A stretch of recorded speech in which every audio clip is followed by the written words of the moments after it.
Welcome to Game.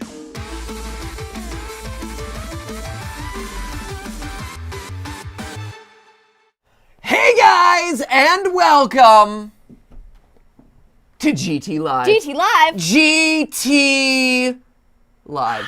Coming to you straight through the interwebs, into your homes. By the power of the internet? Into your pants via the power of the internet. No, we're not. No, we're leaving everyone's pants alone. The pants are real, friends. We are available through the device in your pants right now. What? That device being your phone. Your phone. It's in the pocket. It's really just in the pocket of the pants. Pocket of You don't need to go internal Is that not at in all. the pants? It's in the pants. Thank you. High five up top. It's in the pants. Game theory. Game theory is just everywhere that feels super invasive right now. Game theory. Welcome, everyone. We're everywhere you want to be. In the pants.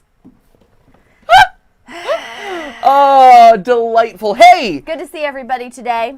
I'm just kidding. I'm looking at a camera right now, but metaphorically, it's good to see everyone today. Good to see your presence and smiling faces in the chat.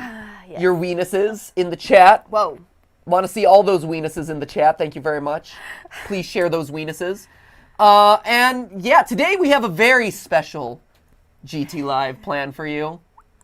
A very scary GTLive plan for you. It may be the scariest games Friday that didn't happen on a Friday and happened on a Tuesday that ever happened here on GTLive. Today is probably the scariest day of GTLive. We had to steel ourselves a little bit for this one. Today is responding to the haters. The haters! Where we go into the depths of the internet. You don't have to go too far. Where we wade into the shallow waters of the internet to find the hater.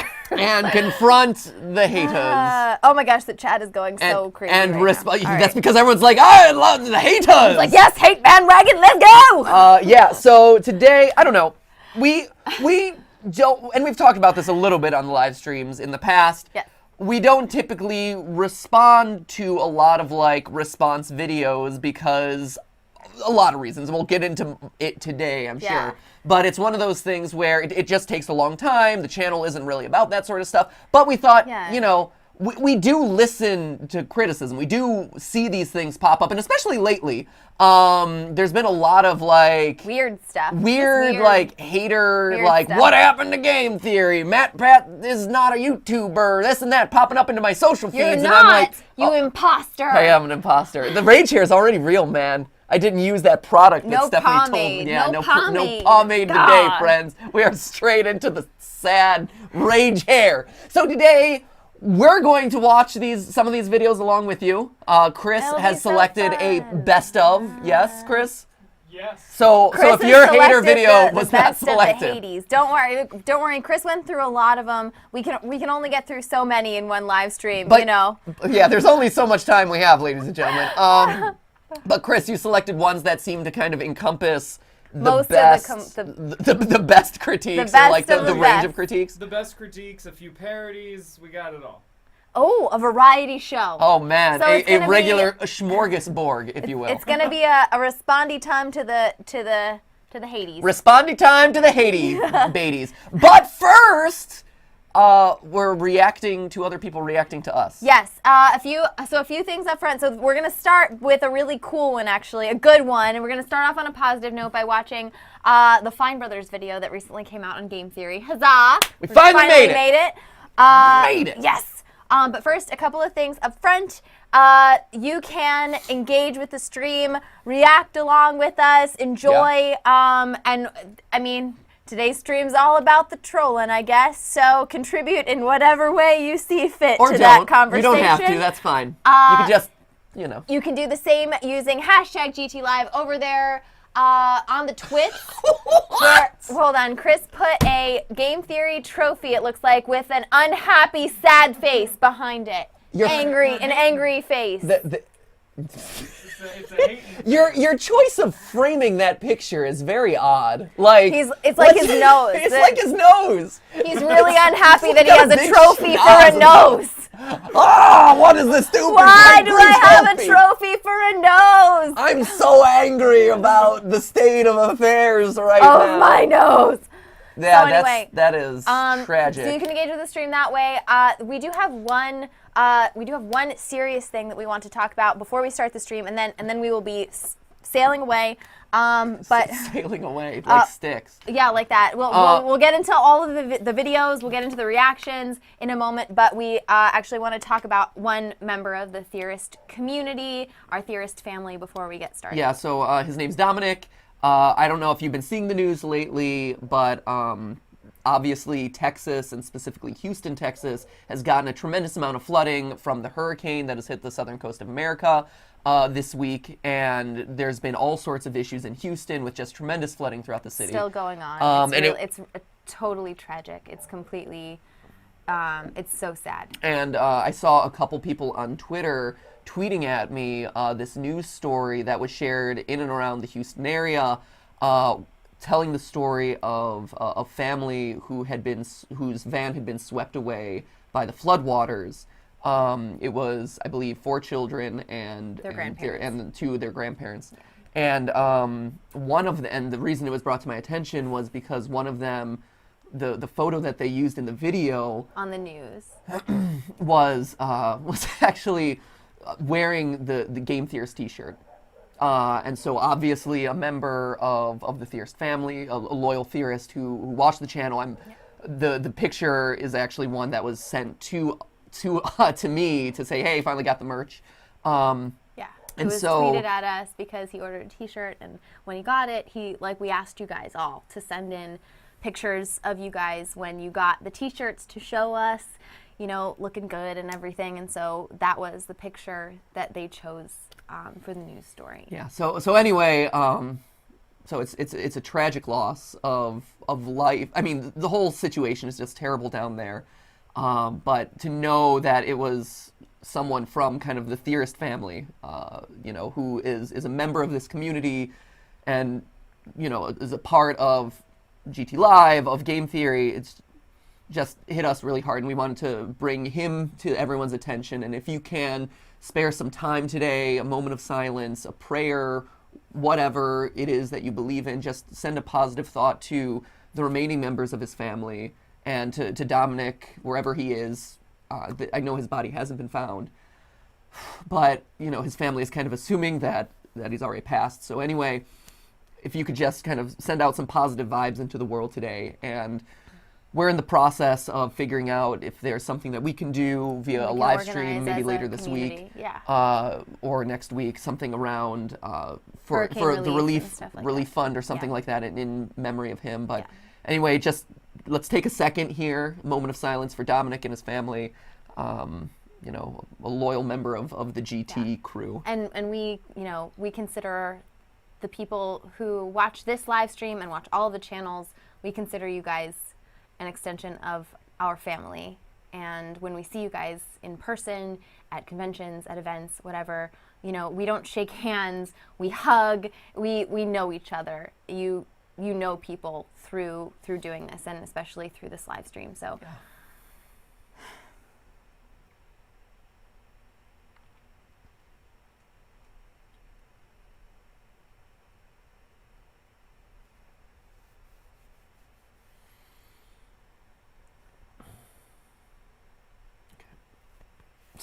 So anyway, Dominic, you're in our thoughts, you're in our prayers, your family. We wish you the best, and we're going to try to figure out something that can hopefully bring at least some relief to the people down there, whether it's us privately off screen or, hopefully maybe something bigger that we can do via GTLive as kind of a theorist community. All right. So with that, talking about having to make an emotional shift. Yeah. We'll try to make today fun and exciting. I don't want to make light of that tragedy, but one of the things that kind of makes the theorist community so awesome is that we're able to kind of laugh and joke and have fun together. Yeah. And so I think you know, it only makes sense for us to try and continue to do that in the wake of kind of all the craziness that's happening down there. One of the biggest messages that we get from people, especially people who are either going through hard times personally or in a difficult part of the world or situation, is that watching this live stream makes them happy and helps them to feel like they don't have to deal with whatever situation might be going on in their life, in their family, in their community, and they can kind of take a break. And so that's what we plan on doing today, and we're excited that you're here. Yep. So with that being said, let's all take a deep breath. Okay. Let's watch some videos. And let's watch some videos and react to some videos. Some will be probably more uplifting than others. Fingers crossed. Yeah. So here we go. First off is the Fine Brothers react. It's adults reacting to game theory / MATPAT. Yep. So here we go. Here we go. Let's see how this one. Wow, it's doing well for them. 2 million All right, views. nice. Good. We're delivering value to the Fine Brothers. Awesome. Makes me feel, yeah, it is funny. So I feel like this is a big moment of passage for us. Oh yeah, it's a big deal. Because when it's one of those things that Fine Brothers being one of the first channels on YouTube, one of the first really big channels on YouTube, to get included into like as a reactor or to be included as something that they're reacting to, that's a big deal.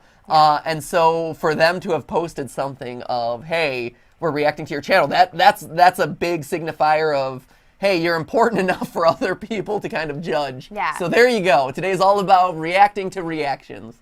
Adults reacting to game theory. Do it. Let's watch this. Wow, it is a long video. Mario punches the Yoshi. I never saw that. Just a dream. What?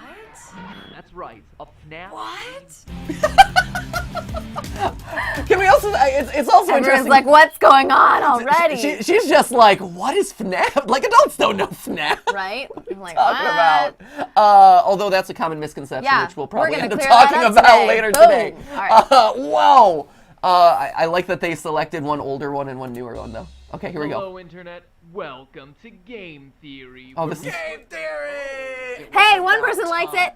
Brandon. Guys. where we put the O in Super Mario. Okay, is this MATPAT? Yes, look, people know us. It's great. Okay, go. right? It's really long. Yeah, okay. I know that because of YouTubers React. After doing the See, someone knew me from I YouTubers am The React. guy that does film theory. This so-called A That film theorist. nice. There you go. hero. I've heard of game theory, but I've never seen it. Oh, yeah, Now's your chance. Forcer. Womanizing animal abuser. A Don't.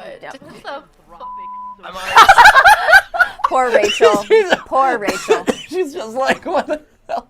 Oh, that's great. So, I like that this is the Mario video. This is a good choice. Right. I approve of the video that they selected. I also really like his shirt. right? It's awesome. I feel like awesome. I feel like Jake from Vsauce 3 wears that type of shirt all the time. Here we go. so invest. Also, are they showing them both part 1 and part 2 Oh my because they gosh, know that that's go, controversial? Go. The story, as we know it, goes like this. A giant ape steals Mario's girlfriend and the heroic Italian must get her back. It's worth mentioning real quick. This is the hey, Fine Brothers, I hope you don't get copyright flagged for that. This is back in the day where I didn't know enough to not use video game music. So the video game music, I'm like actually so stoked to hear the music because I'm like, yeah, this is back in the day when I used video game music. Because it was awesome music. That one I believe is from Batman 2, Revenge of the Joker or whatever for for regular Nintendo. It's great. Love that song. Giant Okay. ape steals Mario's girlfriend and the heroic Italian must get her back. How long did this person spend making this? Way And too it sounds 100 hours Go. at least. good in theory, but have you ever stopped to consider why Donkey Kong steals the girl in the first place? That's very true. I haven't. Did you know Right? that Mario was Makes Donkey ya think. Kong's master? That he abused the ape, which is why I thought this was just a video game. DK broke what they free want and you to tried it with Mario's GF. Take Oh my gosh. I give you Good. Donkey Kong Circuit. I love how was a tough he is, and he's where like, we- what? Jumpman side business, where he just so happens to be running a circus show, and the star attraction, Donkey Kong. What? Oh my god, video game conspiracy theories are awesome. People just have too much time on their hands. Made to look That's That's awesome. So I wish that were true. right. I wish we had more time. No, and I remember this particular episode too. Donkey Kong Circus and footage of Donkey Kong Circus took so long for me to find because it's a game that no one had ever heard of. Yeah. And took forever. Those old Game & Watch games were just impossible to find. So it does. But to answer her question, it takes around 100 hours at least. It takes around 30 hours to write a script for game theory. About 20 hours of research And writing. and then 10 hours of like checking and things like that. But yeah, it's about 30 hours and then another like 70 to 80 to actually like edit all the pieces together. Yeah. So long time. And this is back when I was. You're doing it all yourself. Well, this is also this when is they were a lot Ronnie. I short. think They were was shorter there. then. They were shorter then. Like Anyway. a fool, forced to burn his hand. No way. Scolded and laughed at when missing. Literally, this person spent so much time No, on this. I like how impressed she is about the time. It's great. To be treated. What's a plumber doing running a circus? This Yeah. is the information Oh that man, Nintendo that's back in the boob days. Oh, This was back in the boobs. What's How a dare plumber you doing not running a be- circus? Oh, I like old game theory better. This is all What happened to old game theory? That was it. back in the day. True story. Back in the day, I tried to work in one like boob picture in an episode because I'm like, oh, it's the clickbait. What? I actually got to a point where I ran out of like safe boob. I'm like, where can I find more boob pictures? Using Google Safe Search. Safe search. I mean, Safe Search. And sometimes I had to turn off Google Safe Search. That's true. Are you kidding? You're just usually telling me did this that- now? I usually did those while you were asleep. Yeah. Gross. You're sneaking out of bed and then turning on like turning wasn't- off Google Safe Search. I wasn't sneaking out of Ew, bed. that's so gross. God. So Keep anyway, going. let's continue. Circus. This is the information that Nintendo I love has this been stuff. happy to Thank you. silently sweep under the rug. Maybe they just didn't consider it in the first place because it's a video game. Ridiculous. She's great. I I love know. I love her like Of his stone cold family logic. and allies. What? For instance, the Yoshi. Not Yoshi. Beginning of Yoshi's Island, that these cute dinos are responsible Loved for that game. saving Mario's Great game. life. It's true. Forward to adult Mario, hopping once more atop his trusted and loyal friend to save the day, and wait, he just punched him. Look again. Mario punches Look at- the Yoshi. I was like, wait, I am looking again. What's going on? I need to look twice as hard.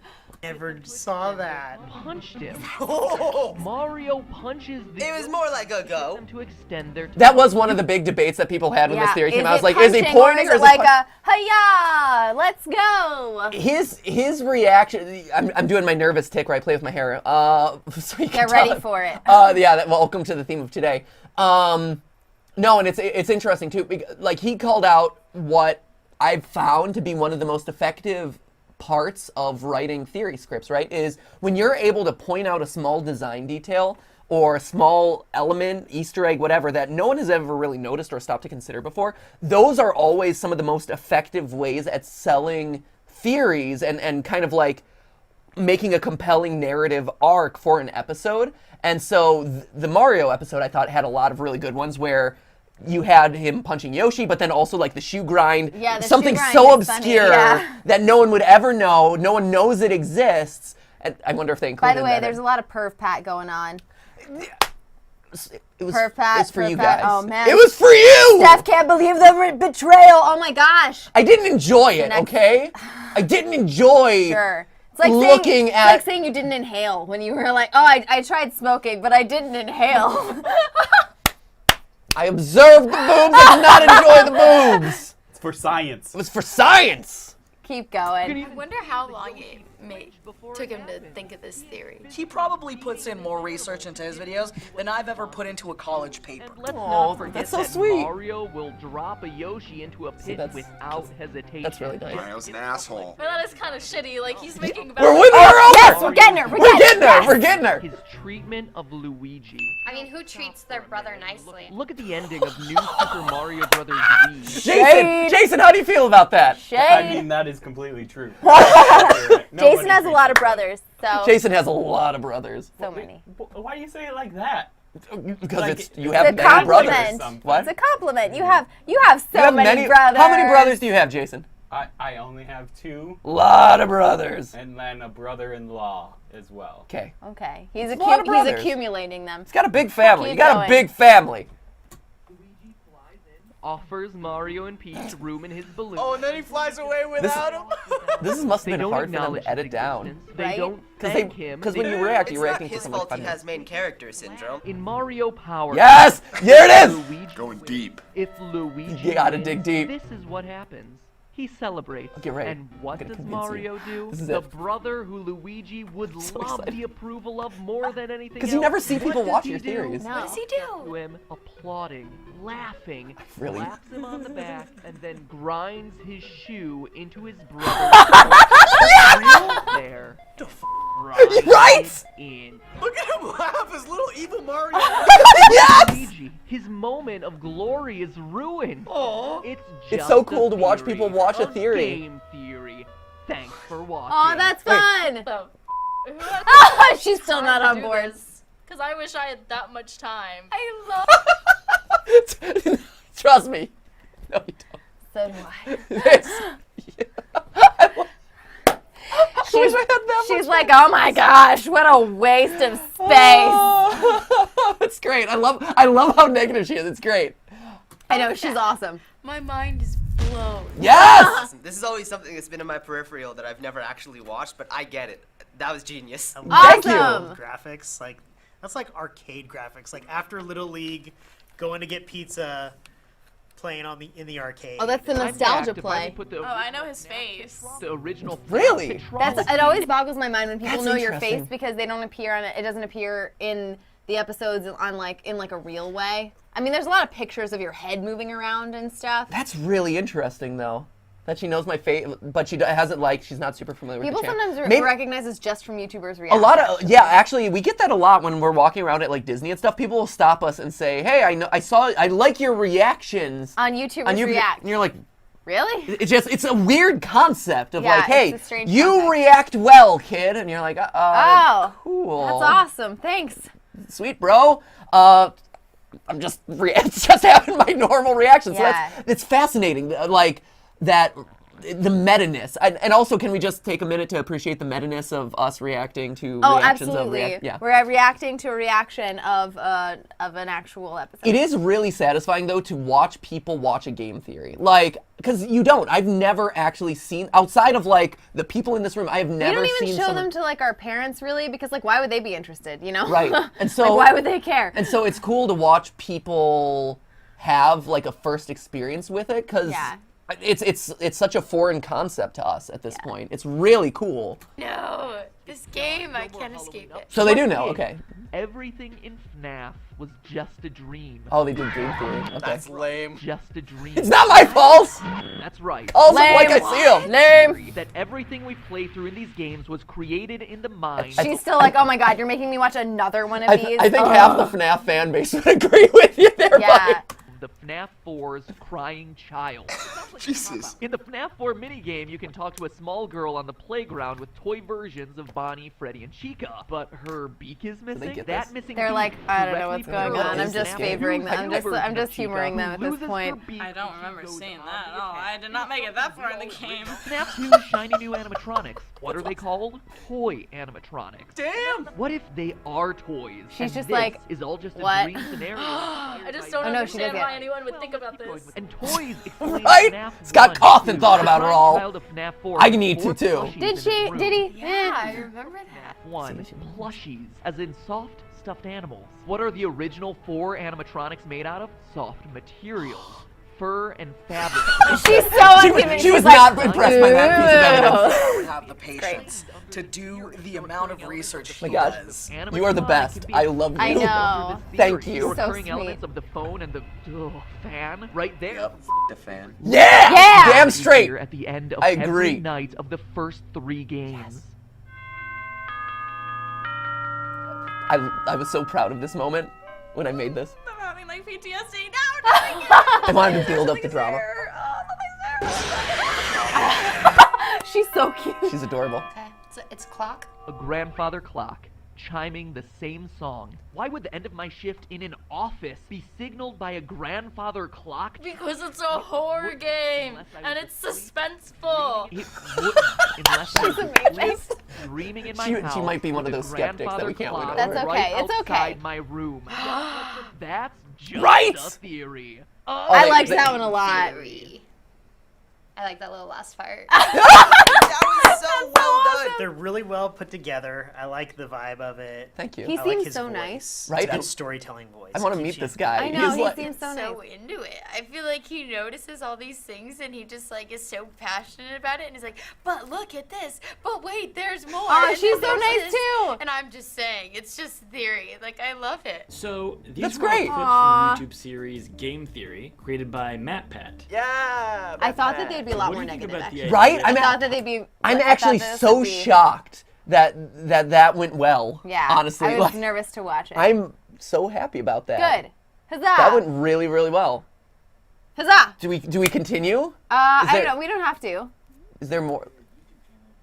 Making up, let me theories just- about video games. I mean, if that's what he's into, why not? To research these She games. thinks I'm the and go biggest back to loser the I ever. know. I know. which She goes totally way thinks you're a back. loser. It's like he's a detective, but a game detective. Oh, the game detective. Ooh, that's fun. Is that that it? channel name taken? We Right? could switch. Has someone done we that? could switch, you guys. That feels like someone's got to have done that Yeah, at this somebody's point. Game gotta have detective. it. That's Somebody's gotta a have it. really good name.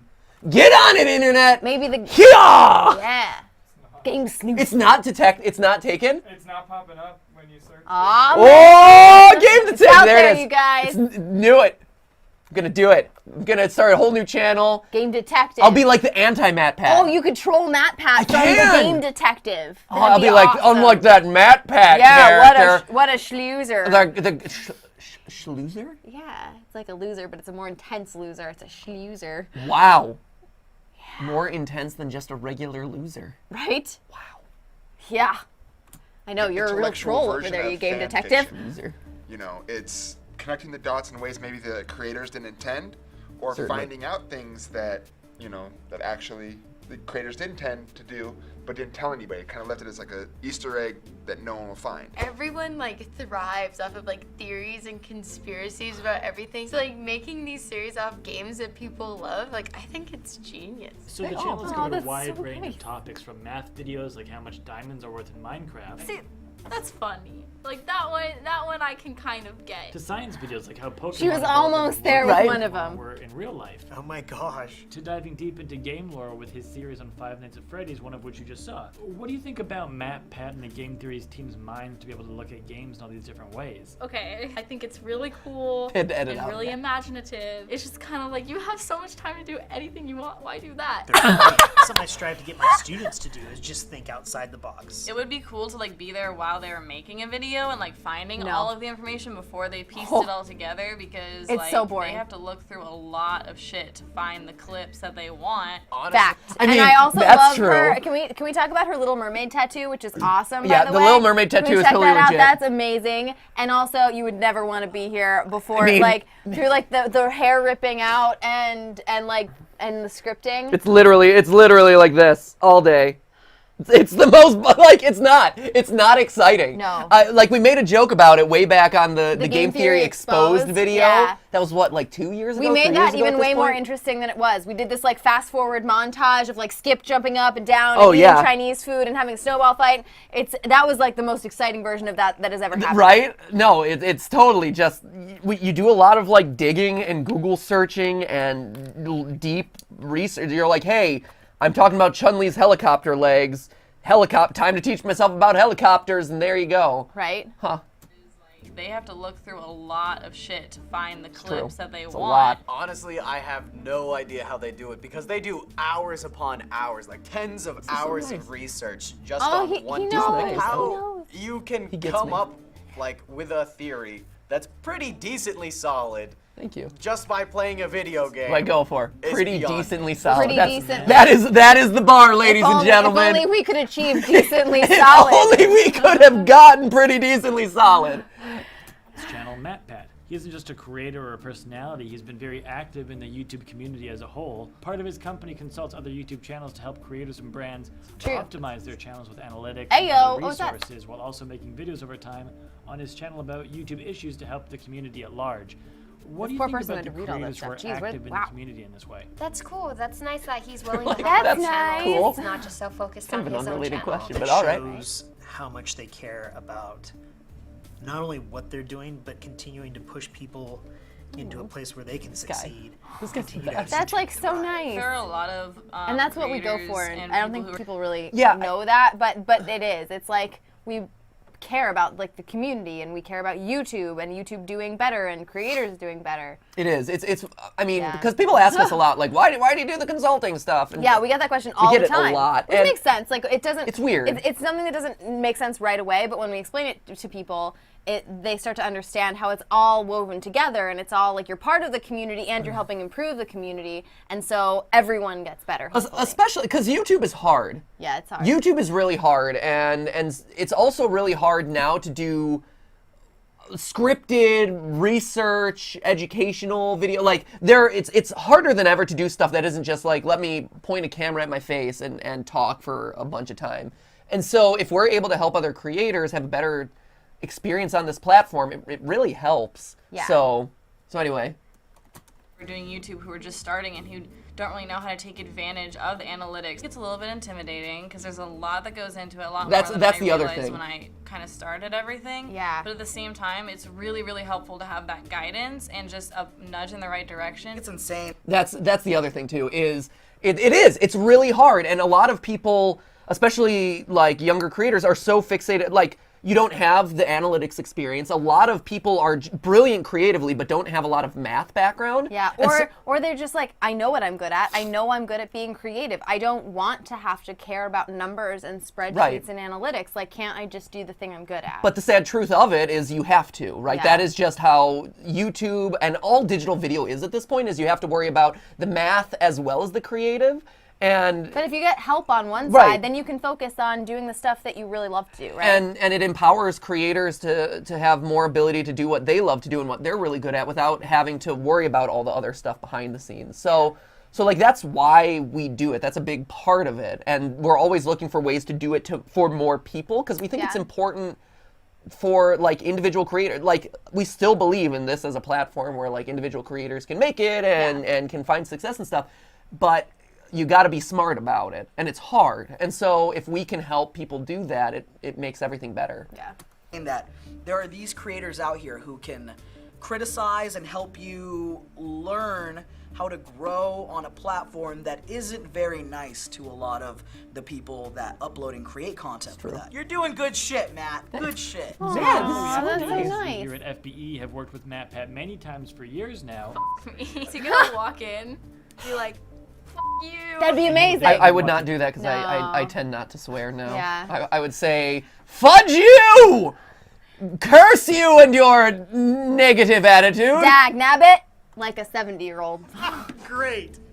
He's like, who's that little gnome sitting right No, you're amazing. I love you're you. awesome. You know, it's strictly platonic. And she's totally valid No, as she's well. cool. She's also totally valid. I mean, very clearly she represents a lot of the people who don't understand the channel. Yeah, and just who are like, aren't into it. She watches other stuff. Yeah, it's so what? because there are people who don't like this sort of like, let's extrapolate crazy ideas, and I get it. I respect You're that. not I into understand. it. You're That's right. fine. Guess what? You're right. They are just video games. Guess what? The designers of the games didn't intend for all of that stuff to be true. But it's fun to ask, to me at least. It's fun. And to people who watch the channel, I think it's fun to ask what if. Yeah. Like, maybe there is. It's fun to like twist your perspective a little bit and see a story that you thought you knew from a completely different angle. Yeah, sometimes it makes you appreciate it more, or Yeah. it just gives you a fun story to tell at work the next day. Right.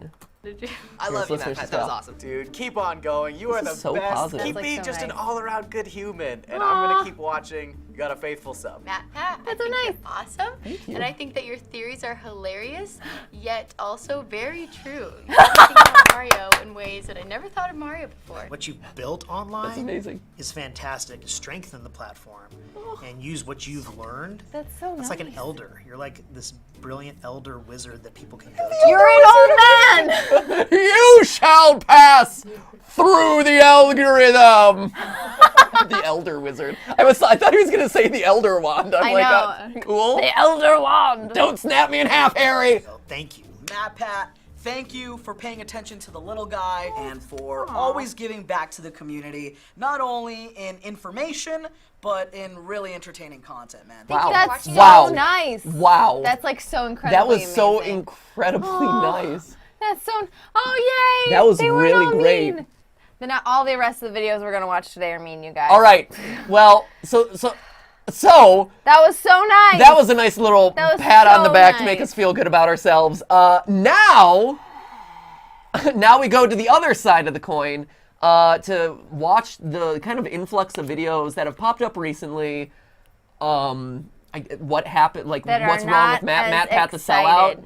Whatever it is. I mean, I've always stayed in touch and aware of kind of like what major complaints people have. And so I'm sure that these videos probably address some of that, but we'll see. These are Chris's top picks. And Steph and I were talking about this before we started the stream, where it's like, we've never gotten the opportunity, like, we don't respond to this sort of stuff, right? Yes. Like, we don't want to necessarily draw attention to it. We don't have, like, I don't know, we don't want to perpetuate negativity in a lot of ways. Yeah, it's like if you talk about it more sometimes, especially if it's stuff that's really just not true, it only makes it bigger. And it's like, if it's not true, then, you know, eventually people will figure out that it's not true. Hopefully. Like, and it's like, why, you know, why bother with it if, like, we know it's not true, other people will figure it out eventually. That's usually the way we go about it. And it's also one of those things, too, where because the internet is the internet, there's no way that you can ever reach every single person. Yeah, you can't. Who, like, you're fighting almost like a losing battle, right? Because a video gets 500,000 views or whatever. There's no way that your response can get back to every single one of those viewers. Yeah. Just YouTube's algorithms probably won't show it to them. And so to say, this is my response to this video, you're probably talking to a whole new audience who didn't see that video in the first place, and now you have just a bunch of new people who saw that video. So it's a tough, you're fighting like a losing battle, right? But that being said, at this point, there's a lot of stuff out there. We thought, you know, reacting to haters is a thing that a lot of channels do. It's fun, right? And, yeah. Well, yeah, we'll see. And it's also one of those things, too, where, like, because we've never put our perspective or kind of our story out there, it's a good chance to kind of clear up misconceptions. Because if you don't respond to things, how will people know the truth, right? Or how will they, like, they only have to go off of what other people are telling them. Yeah. And in a day and age where it's kind of like, I just got to accept the facts that are shouted at me. Like, so we'll talk about this. We'll see It gives what us people a chance say. to talk about new stuff, too, which is always fun. Yeah, so here we go. This is Gamer from Mars, who actually I'm familiar with from We watch a lot of stuff. From a long time ago. I haven't watched this stuff recently. I know he had a period where he did like a couple 4chan, like he did like top 10s of 4chan for a while. I watched like one of those. Then he started to do stuff like top 10 YouTubers who died, and it's like, ooh, this is Yeah, it got a little really bit weird. dark. It got a little bit dark. So anyway, this one I think is the one that started to pop up all these other ones. I don't know. I'm not sure, but I saw this one circulating Oh, through. look, the Gamer from Mars with more clickbait trash again. What happened to MATPAT? He just made a new video. Well, True. fortunately, We did. It's the Hello Neighbor theory. You should watch it. for me, there are other ways things could happen to YouTubers. Not all of them have disappeared and ended up in a shallow grave in the middle of the desert. For the case of MATPAT, Do I have to worry about that happening to you? Content has simply changed. I've been observing the Game Theory channel for a really long time. In fact, I think I remember finding it when it only had a couple hundred subscribers. Yeah. And Oh, from man, that that's awesome. beginning How point bad? to where it is now, there have been a lot of changes. The biggest one that most people notice is his non-stop coverage of Five Nights at Freddy's. Most people conclude it's just because Non-stop, guys! Non-stop! Thank God that's I mean, not do true. we need to address that one off the bat? Is that where we're starting? I feel like a broken record saying this. I did a tweet where I responded to someone too, where if you look, we've done a fair amount of Five Nights at Freddy's coverage. We've done almost 200 theories. But we've done 200 episodes, and I think like FNAF is 15, maybe, if that. maybe like 15 of those. If that. But we've covered like so many other games, and you know, when it comes to games that are fun to theorize about, FNAF is like Stop lying. It's off FNAF. It's off FNAF. So and also like I don't know, I feel like we try. So in all truth, when we go at the programming schedule and I look at what episodes I'm working on. Who in the chat just said we wish?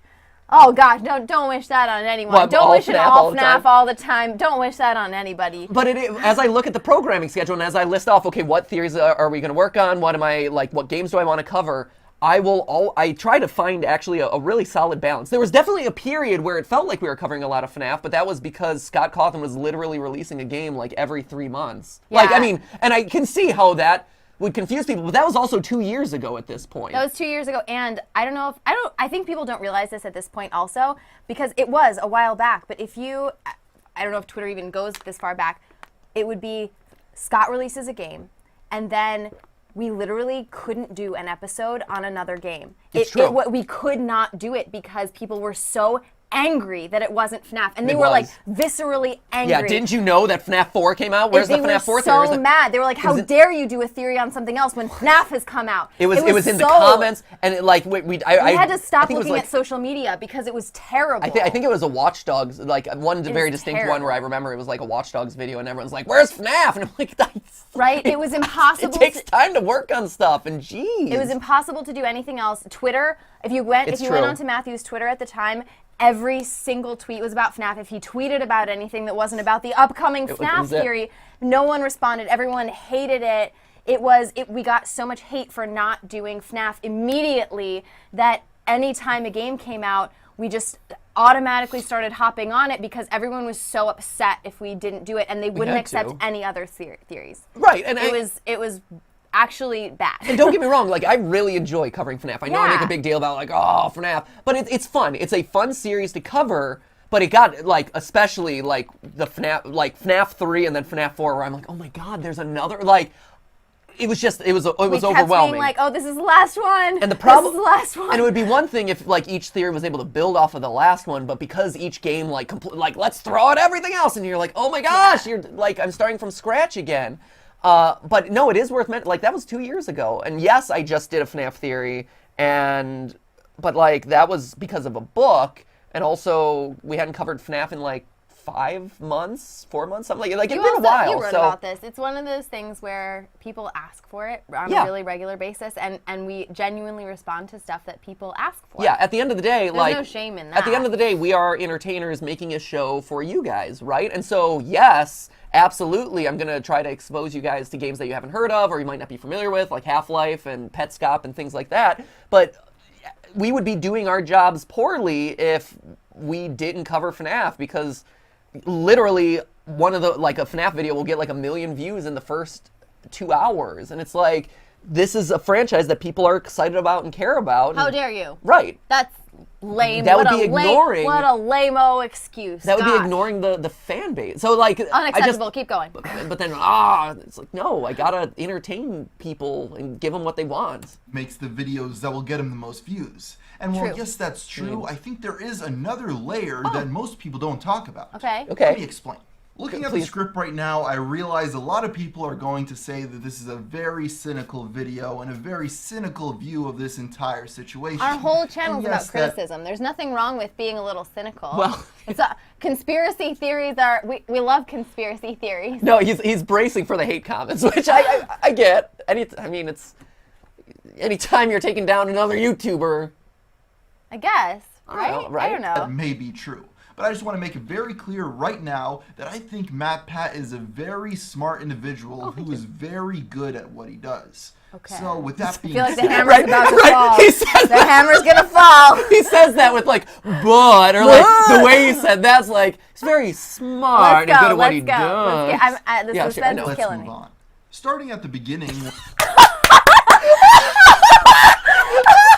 Can you please update your new profile pic, you guys? Can I recreate that? New profile pic? Yes. You know how news stories will select like Oh God, it's so they've done good. exposés where news stories will like selectively pick like the worst looking pictures Every of people time to I make them look look at at. it, it's This is a great. great picture, by the way. Every time I look at it, I laugh. Oh, that makes me smile. Oh, that's okay. funny. What a good screen grab. Keep going. I have to Okay, stop hold it. laughing. Keep going. When I remember first watching MATPAT, his videos were not popular at all. In fact, he had a lot of trouble at first getting the ball rolling on the channel. But once that ball did start to roll down that hill, it started gaining momentum very, very quickly. Thank Probably you. the Good biggest thing. reason for this is his early videos were very crude and rough around the edges. They were rough. That's You see, true. MATPAT really true. likes to dig So far, deep he's very fair. into the YouTube algorithm and see how things are working behind the scenes. This is evident from the fact that he's constantly making videos discussing what goes on and why things become popular on the YouTube website. In all fairness, we make those about 3 times a year. Yeah. It's not. We can't constantly make FNAF videos and constantly make videos about how YouTube works. How to hack the YouTube algorithm. I mean, we could. It'd be like Snap, YouTube, FNAF's snap, location. YouTube.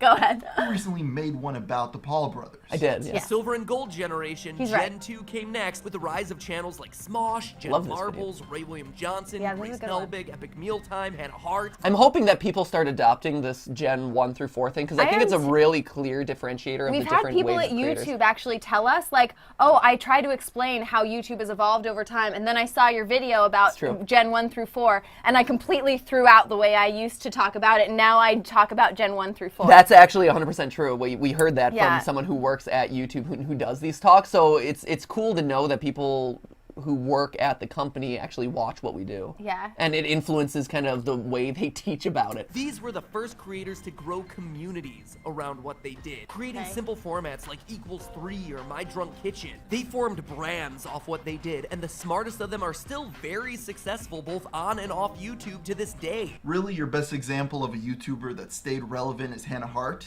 She has You trouble dissing on cracking Hannah Hart? 100,000 Man. views on videos when she has 2.5 million subscribers. You know what? Anyway, I'm getting off topic. Oh no! That's kind of a Okay, mean thing to say. that is kind of mean, and you're totally right. Hannah Yeah. Hart is not as successful on YouTube anymore. But the reason we specifically used her for that example is she built a brand and then she took it off of YouTube. I mean, she It's just true. got a cooking show on television. the Food Network. Yeah. She's on Food Network right now. She has a cooking show. The point of that was to talk about people who started on YouTube and created basically a whole company for themselves.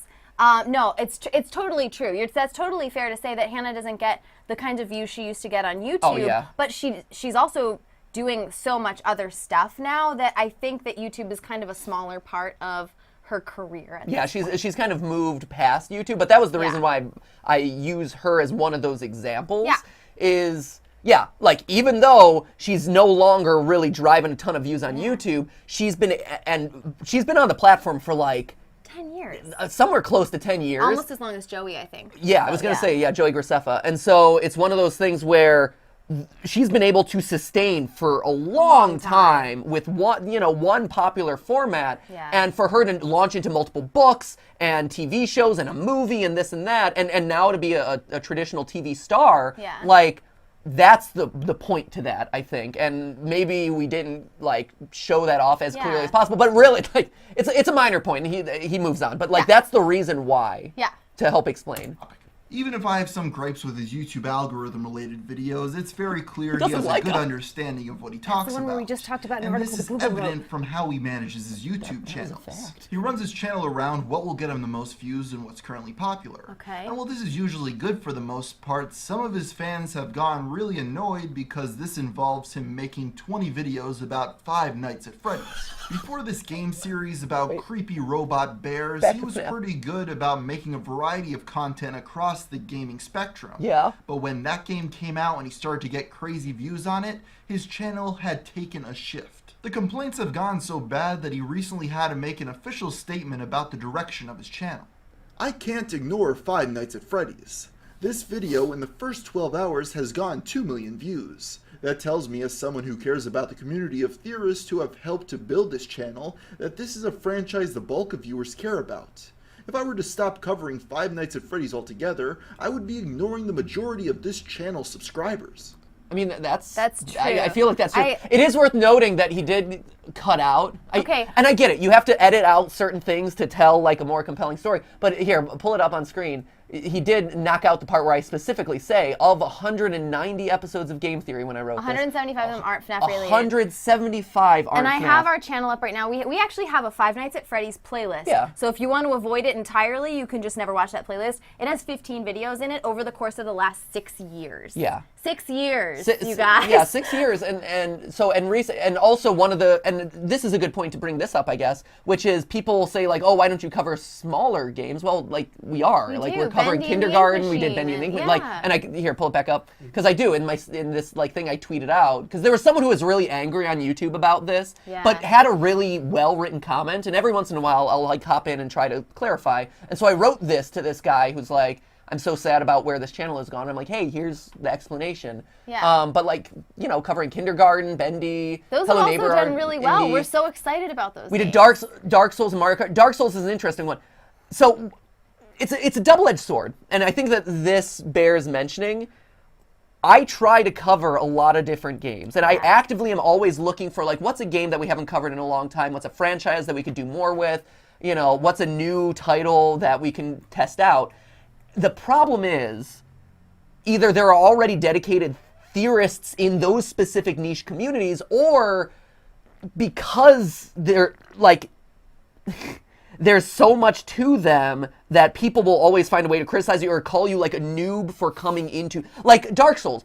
I had done a ton of research on And it. you love Dark Souls. I love These are like Dark legitimately Souls. like some of his favorite games. Like if he's up at 3 in the morning playing a video game, it's Dark Souls. But everyone, when I did the Dark Souls theory, everyone called me like a noob or a poser because, oh, you are just covering Dark Souls now to be trendy, and it's like, no, like I wanted to cover something different, and we did, and I think it's a pretty solid, well-researched theory. But that's really hard that's always the because trouble. People get really mad. And what's up, Jason? Question. Yes, sir. How is Dark Souls trendy? I mean, I know. That's my question. Sure, and fair. That's also a fair point. But anyway. So yeah, and then stuff like Petscop is you know very really small out community. there. Yeah. Death Stranding is one. I don't know if actually that'll end up happening Yeah, because all right, there let's might keep not be on. enough to it, but keep or on not keeping enough on. yet. But yeah, I'm always trying to introduce new stuff. The double-edged sword though comes when like the Ace Attorney one is actually a really good example where Yeah. I played the first Ace Attorney game. I did a theory about it, and then the like fan base just ripped me apart because they're like, well, in episode 4 of the series, you know, everything you say is proven true, and of course he's villainous and this and that. Like, I didn't know, and usually I try to like research as many of the games as possible, but there's only so much that you can know about in a period of time. Andy, Like, that's ridiculous. How dare you not know everything about every game and TV show and movie and anime ever made? That's unacceptable. well, then maybe you shouldn't be talking about it. Is always the comment. But then the response is, but then I can't cover new stuff, and so I'm trying to educate myself, and then those fan bases jump on. It's like a vicious cycle in a lot of ways. It's hard. It's hard. And some of the fan base, we can talk about this more later, but some of the fan bases are real. They don't want new people, which is really sad. It is. It's tough. They don't want to invite new people in to appreciate a game, or anime has this same issue as well, where they feel like their doors are closed, and that's sad. Well, you're the normie who's introducing a bunch of other normies into their community who is going to bring it down. And actually, Petscop was a really good example of that, where we had announced on the live stream that, hey, we're going to do a theory on Petscop. Yeah. And it got back to the Petscop community. And the subreddit of Petscop was literally counting down the days until Game Theory ruins this community because all of his fans are going to rush in and trash it like they did all these other franchises. It's like, I don't know. To me, I would be excited to have more people to bounce ideas off of and talk to and who are fans of my thing, because then there's a chance that I will get more of that thing. Yeah, you get more of the thing, and you have more people who appreciate the same things you do, and so it is sad to see some of those communities who are like, no, we don't want any new people, and it's like, it was funny but too. If they're going to make more Petscop, you need more people to like it. It was funny too, because in reply to one of those, because there was a lot of threads on the Petscop subreddit that did that. In reply, one of them was like, hey, I came over from Game Theory, and the just overwhelming negativity to us before we've even come over is really turning me off of this community. I don't know if I'm gonna stay. Like, and that's so sad. That's you guys. so tragic. And I guess I'm just maybe not that personality type to get it. Like, I'm not the type of person who's like, I liked it when it was an indie band and then it became a mainstream band and now it sucks. Like, I'm not that person, but I know that there are those people out there who are like, oh, it was an indie gem, but then it exploded. So maybe it's a specific personality. I'm not sure. But yeah, that's always kind of confused me. But to me, that's not like. To me, it means, hey, this thing is popular, and now I can get more of that. Yeah. As long as it doesn't fundamentally change, but maybe I change. So anyway, here we go. This statement's all fine and good, but he is leaving out one important detail that I think everybody kind of realizes in the back of their head. Money. These videos are getting so many views because they're being watched by very young children. Oh, okay, no, stop it, stop it, no. And I've seen this, and I've seen this one pop up all over the place. And it is wrong. You know how to push his buttons over there. It's not a pushing of the button. It is, and for whatever reason, this has been popping up more and more. Everyone assumes that FNAF is for the kids. Everyone assumes, oh, it's the FNAF franchise, it's kids. Yep. No, It's and not, people are guys. saying that game theory is younger and this and that. We are actually one of the oldest okay, so gaming channels, right? And you know we consult with a lot of people. A lot of gaming channels. We've seen a lot of data. We see a lot of analytics. We see a lot of the data behind these channels. Yep. We are actually, Game Theory is one of the oldest skewing gaming channels out there as far as viewership demographics. We have some of the fewest kids of any gaming channel. We actually do. So, wait, GTLive? Can you pull up the demographics? So, yes. So, for the first time ever, Jason, I think, pulled this up beforehand. So, for the first time ever, we are actually going to show you guys the demographics of Game Theory. It'll be a fun time for everyone. We're going to show you guys what Game Theory looks like, and then I think we can also pull up a FNAF video. Yeah, I was gonna. Can we specifically show? Should we start there, or should we start with the channel? No, let's start. So the channel. So let's start with the channel. Jason, can you pull it up? Okay, so this is what, if you've never looked at the analytics on YouTube, this is what your demographics look like on YouTube. So, and when we are live, this isn't a screen grab, we are live on the website. This is our demographics for the channel. You can see, this is for the last month. This is recent, this is August 2017 through now. So this is for everything on the channel. And you can see you have your age brackets over here. This is 13 to 17, and you have male and female over here. So guys and girls both watch the channel. It's more guys than girls, but everybody kind of knew that, it's about like 80-20. Now, let's look at the youngest bar here, which is 13 to 17. It's the youngest YouTube measures. So you can see that males are 9.9%, females are 3.7%. So we have 14% of the entire channel is under 18, you guys. Yeah, of people who watch. 14% of the people who, these are all people who are watching, right? These aren't people who are just subscribed. These are viewers. These are views that we've gotten in the last 30 days. Yeah, 28 days, I think.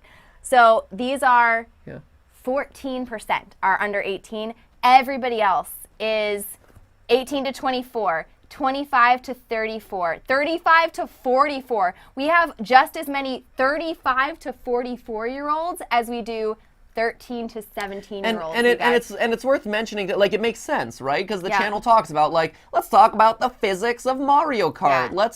Let's talk about, like, murder, like a child dying in PetScout. Like, it's a channel, like, if you're a kid, you actually can't really appreciate a lot of... It's actually difficult to... Those really hard concepts. And these are we talk about topics that kids don't cover in school until at least middle school or high school. We talk about psychology, stuff like dating, all of that stuff that you don't encounter until you're older. It doesn't actually make sense if you think about it for young kids to watch this. And the other thing, which I know will come up, is that, hey, you can't see data on YouTube under 13 years old, which is true, but usually if you have a big young demographic, and this is just a fun fact, if you're ever like looking at channels on YouTube, what you tend to see is a massive spike of viewers. Can you crop this, that are Jason? Like 45 years old, and we have a few who are like 45 years old, but if you have little kids watching, you have this huge demographic spike of like the 40-year-olds, and we don't have that. You guys. We see this over and over again where we see it in toy channels, in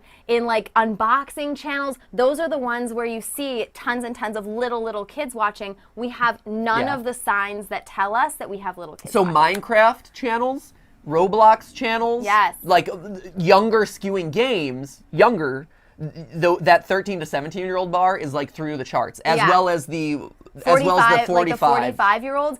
And it tends to be women and too. It's because they're parents. It's because of the parents. It's because, and you're like, why would that tell you that there are little kids watching? It's because they're using their parents' accounts, and we don't have that in our data. It's just not there. We don't have a little kid audience, so that's one that actually bothers me, because the data shows the data is completely the opposite. Wrong. So here's of the latest FNAF video. So this is Five Nights at Freddy's. This is what everybody complains about. Yeah, everyone's like, oh, Five Nights at Freddy's is for the kids. Five Nights at Freddy's is for the young people. And again, this is live. We're looking at the actual site. Yeah, this is the sister location. Like, oh, it's memory discs. Yeah.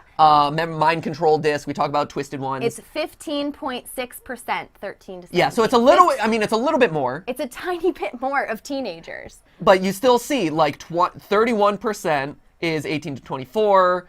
You know, what is that? 26% is 25 to 34. So it's one of those things that, again, like, yes, it's slightly younger, but it's not a significant portion of our overall fan base, nor is it a big part of even the Five Nights at Freddy's episode. So it's never been, you guys. It's never been that way. And I get it, right? Maybe Five Nights at Freddy's isn't for the gamer from Mars. A lot of people just hate the game because they don't like it, because it's trendy, because it's popular, because they don't understand it, whatever. Yeah. Like, and so it's like, oh, the kid, it's for the kids, this and that. It's not. It's actually universal. Like, even when we meet people in person, people our age are like, oh, I watched your Five Nights at Freddy's videos and they're my favorite because they tell an interesting story and this and that. That's just the truth of the matter. And I mean, also people come up to us and be like, oh, your retro theories, I like those. Or like Breath of the Wild, I love that one. Like or Zelda. Breath of the Wild hasn't come out yet. It's fine. Anyway, so put that one to bed.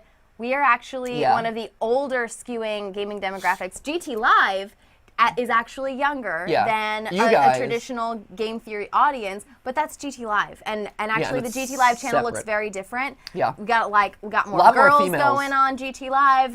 You guys are younger. All you ladies, happy to see Stephanie on the couch. Yeah, great. It's not me. No, look at this. Look at this mess right here. GTLive. No one wants to see this.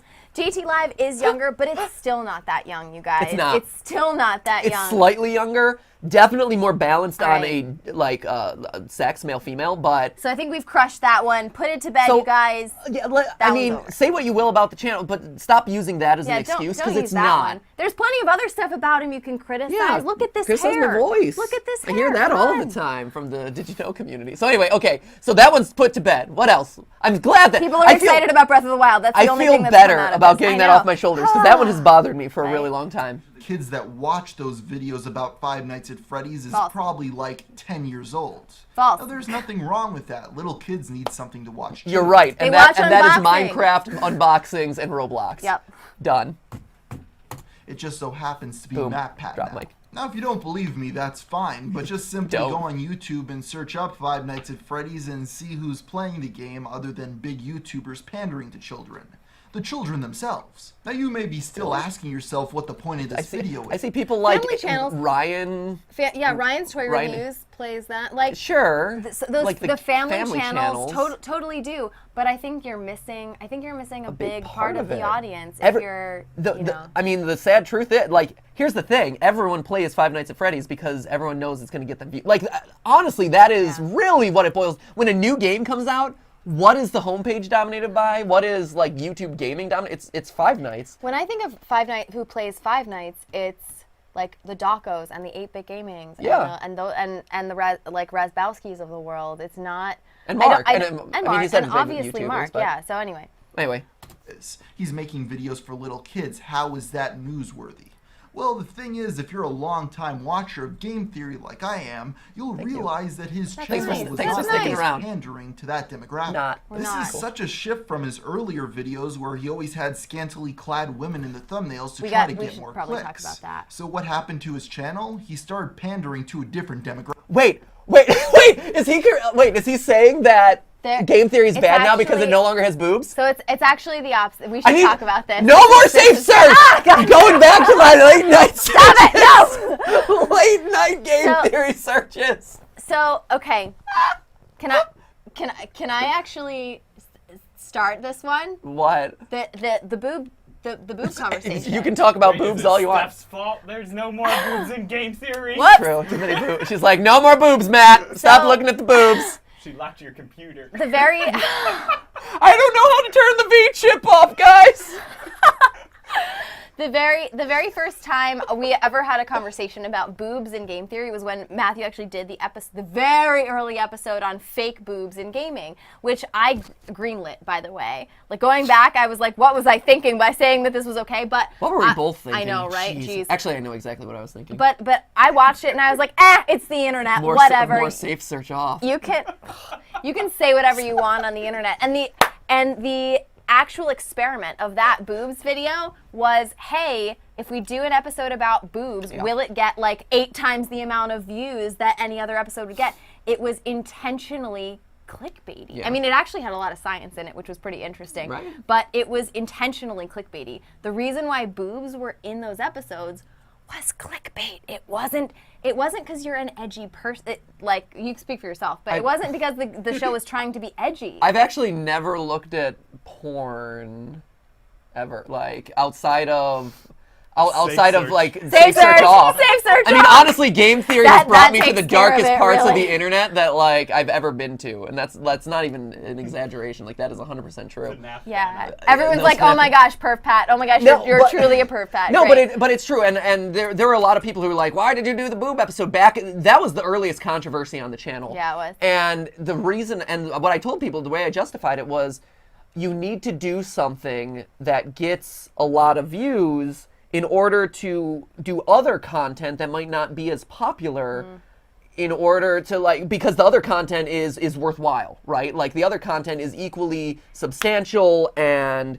is going to have like good education and this and that, but you need to build awareness of what you're doing first and foremost. It's like how people do, like, big actors do rom-coms so that they can do their Oscar Best Picture Right, winner. yeah, you have the stuff that like pays the bills and the stuff that you do for fun or That for was your the passion. idea. And so the thought, and the way, because I came out of musical theater at the time, I'm like, you do your Lion King the musical so you can do Company. Right. You know, which is a Stephen more Sondheim, obscure. which is more, yeah. which you haven't heard of because it's more obscure, but it's more great. artistic or whatever. And Yeah. so that was the philosophy was, the boob episode will get a lot of views, and then that'll help the channel grow, and then I can do other stuff that has more meat and might be about stuff that people don't care about. Yeah. And it didn't work. First off, that That's didn't true. work. But also the clickbait in it, like in the earliest days, game theory was actually structured to be a lot more clickbaity, like without exaggeration. It's true.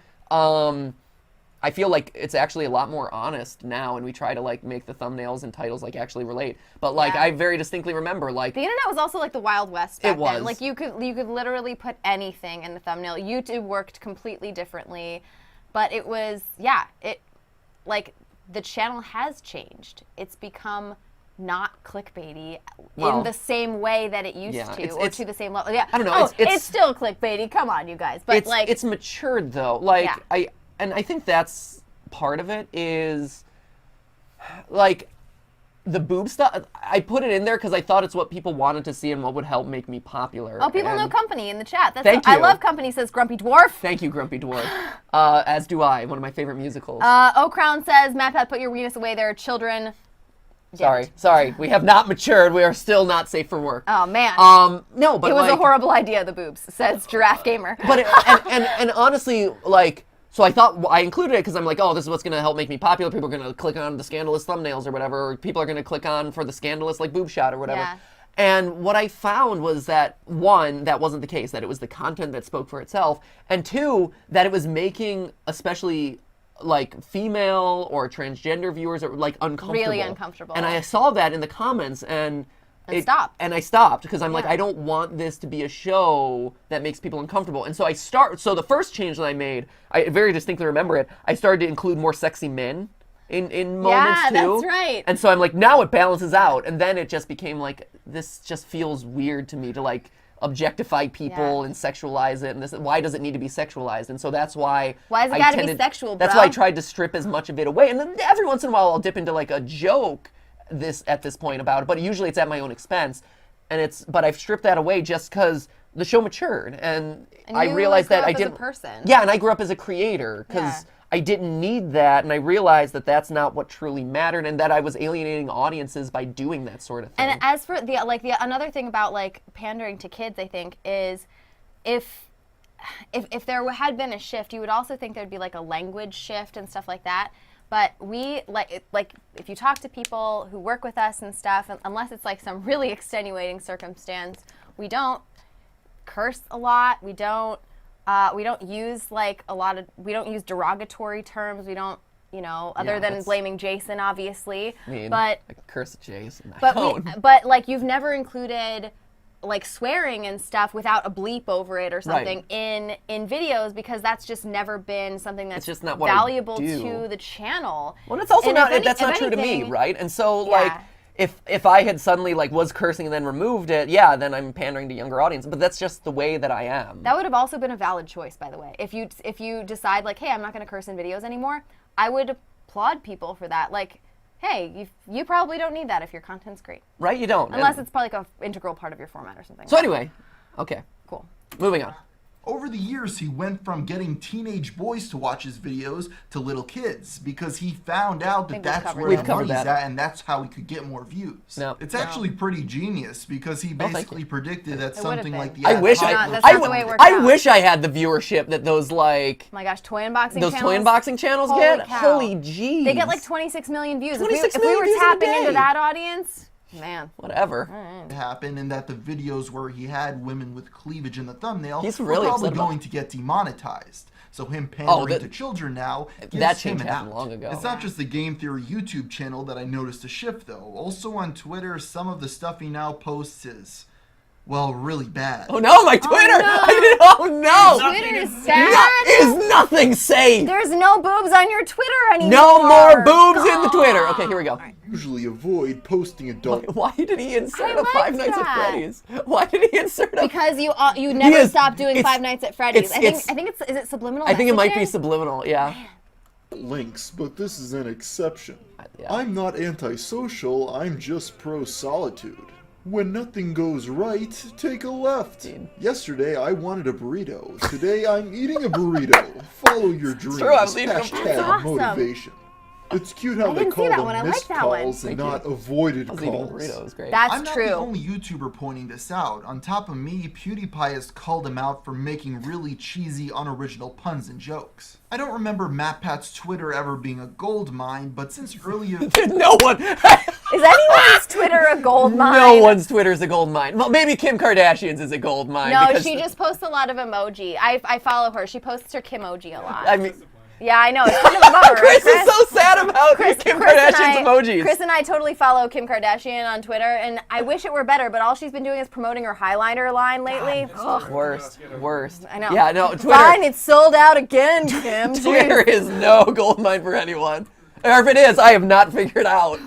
It's How to cash in on that gold mine. And yeah, I know you're going to say there's nothing wrong with those stupid puns. If you don't enjoy them, you could just unfollow them. I get all that. It's all of that. My guess is that he now put somebody in charge of running his Twitter account and posting a non-stop stream of these tweets because it has gotten worse. Or maybe he switched out people and somebody new is in charge of it. Because there has been a shift in quality. I'm pretty sure this changed. My quality tweets. What's a quality tweet? My tweets have never been quality. Let's be honest here. Like really, if there's a change, it was from the bottom to slightly below the bottom. Like how? I don't know. Like no offense, friend. No, it's all right. Like I've always just like tweeted stupid jokes that I find or whatever. People are suggesting you replace the boobs with sexy Pikachu in your Twitter. Oh, sexy Pikachu! Yeah. So I need to slap some cleavage onto Pikachu. Dan, can we slap some yellow cleavage onto Pikachu? Then we just shove it out there into the world. Yeah. We can and we will. Yes, thank you, sir. You're the best. Happened somewhere in April because that's when Ooh, he started talking about being an introvert all the time for some reason. Before April, he never talked about being an introvert That's true. single time on Twitter. But then all of a sudden, he started talking about it nonstop. Okay, that's interesting, and he I think that's fair. He brings I up a think good that's point. That's right. Content and thoughts go in waves, right? And so, geez, you got to get your social media manager to be a little bit more, diverse, Matthew. I'll tell him, hey, Matt, yourself, me, be more diverse in your tweets. Okay, Matt, I will do so. Yeah, I still run social media is stressful. We don't have a social media manager. Yeah, we don't have any of that. There's Like a lot of none other that. people do. We know those people, but like we don't have it. Like Matthew is posting all of those bad tweets. All the blame, unfortunately and fortunately goes to you. But I can understand how there would be confusion about the introvert stuff because he's right. I never tweeted about it. I also. So for those of you who don't know my personality type, I'm actually 50-50 extrovert, introvert. I guess it's an ambivert technically.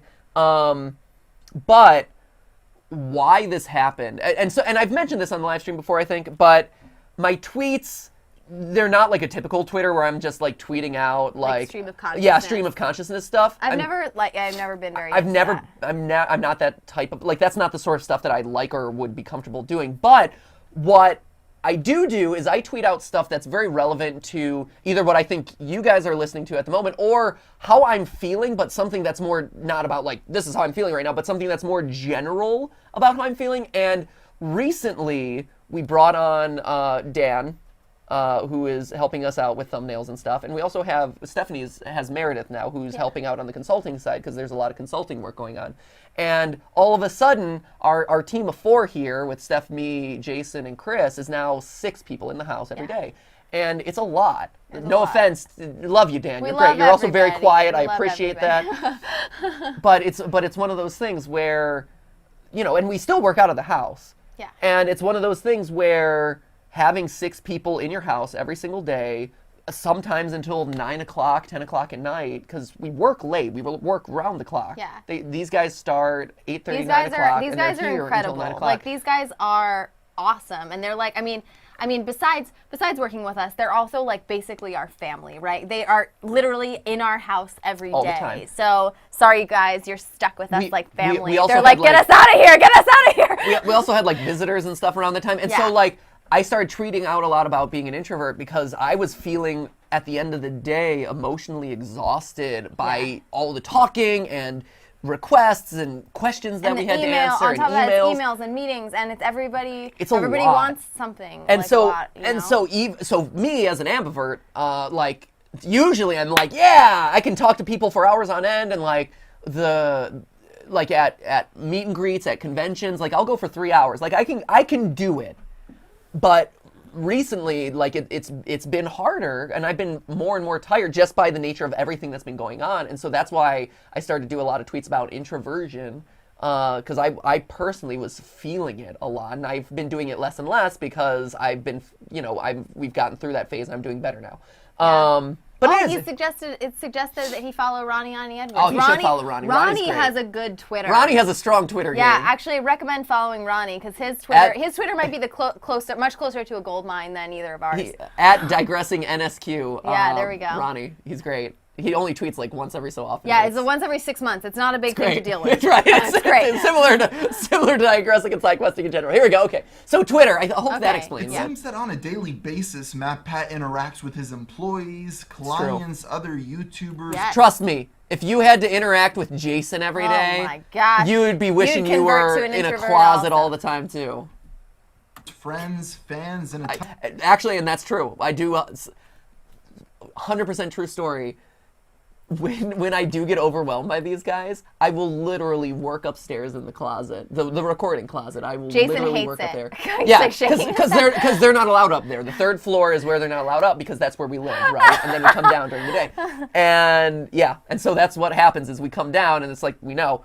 But when I'm like, I'm not dealing with you guys, I will go up to the closet. Now I've been stuck up there with my temporary computer. Actually, I'm ready. I'm ready to come down. I just want to be come out of the closet. I just want to be let out of the closet.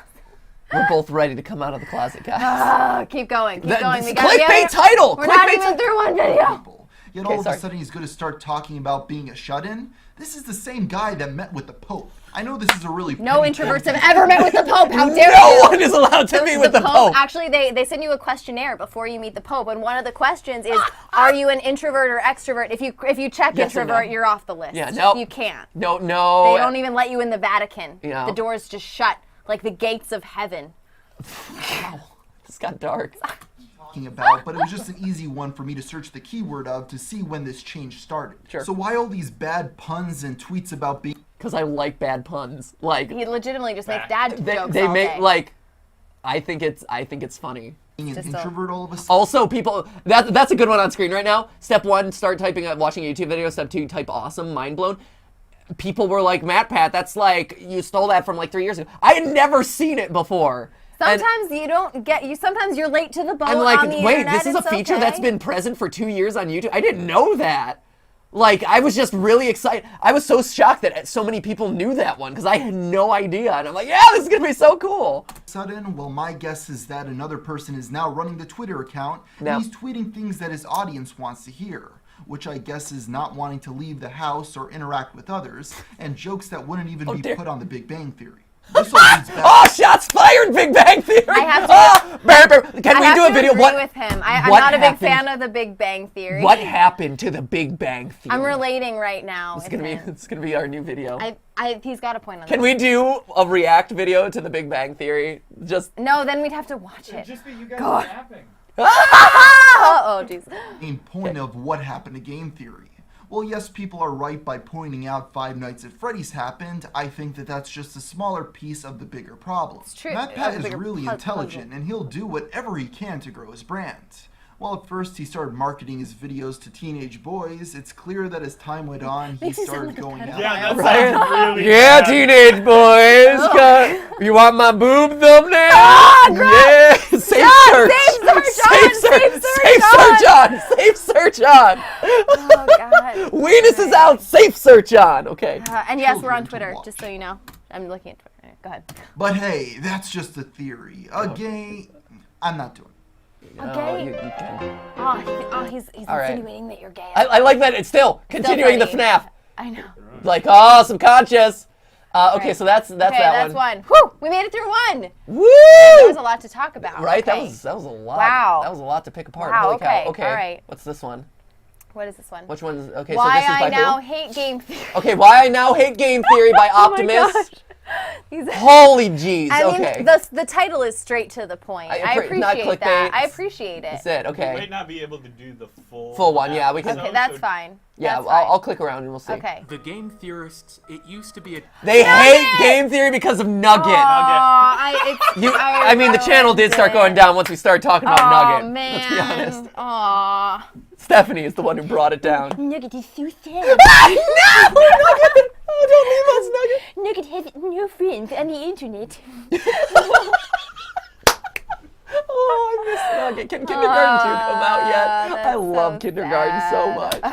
Oh, I Keep love that. going. This is the example. channel Keep that, going. you know, it just had something special about it. I was It hoping we would really come out with Chicken entertaining. Nugget Theory. It kind of got into the science behind games and stuff like that. But of course, that now seems like it's been forever ago, as today's game theory... We measured the heck out of those chicken nuggets, I'm telling you. He's saying that the science and math has we been forever measured ago. the spring force of chicken nuggets, for God's sake. Maybe I'm just talking about a different science and math than other. Like, maybe I don't understand what people want when they want science and math. He's literally using a clip from a science, like what And I would math classify as a episode. science and math episode.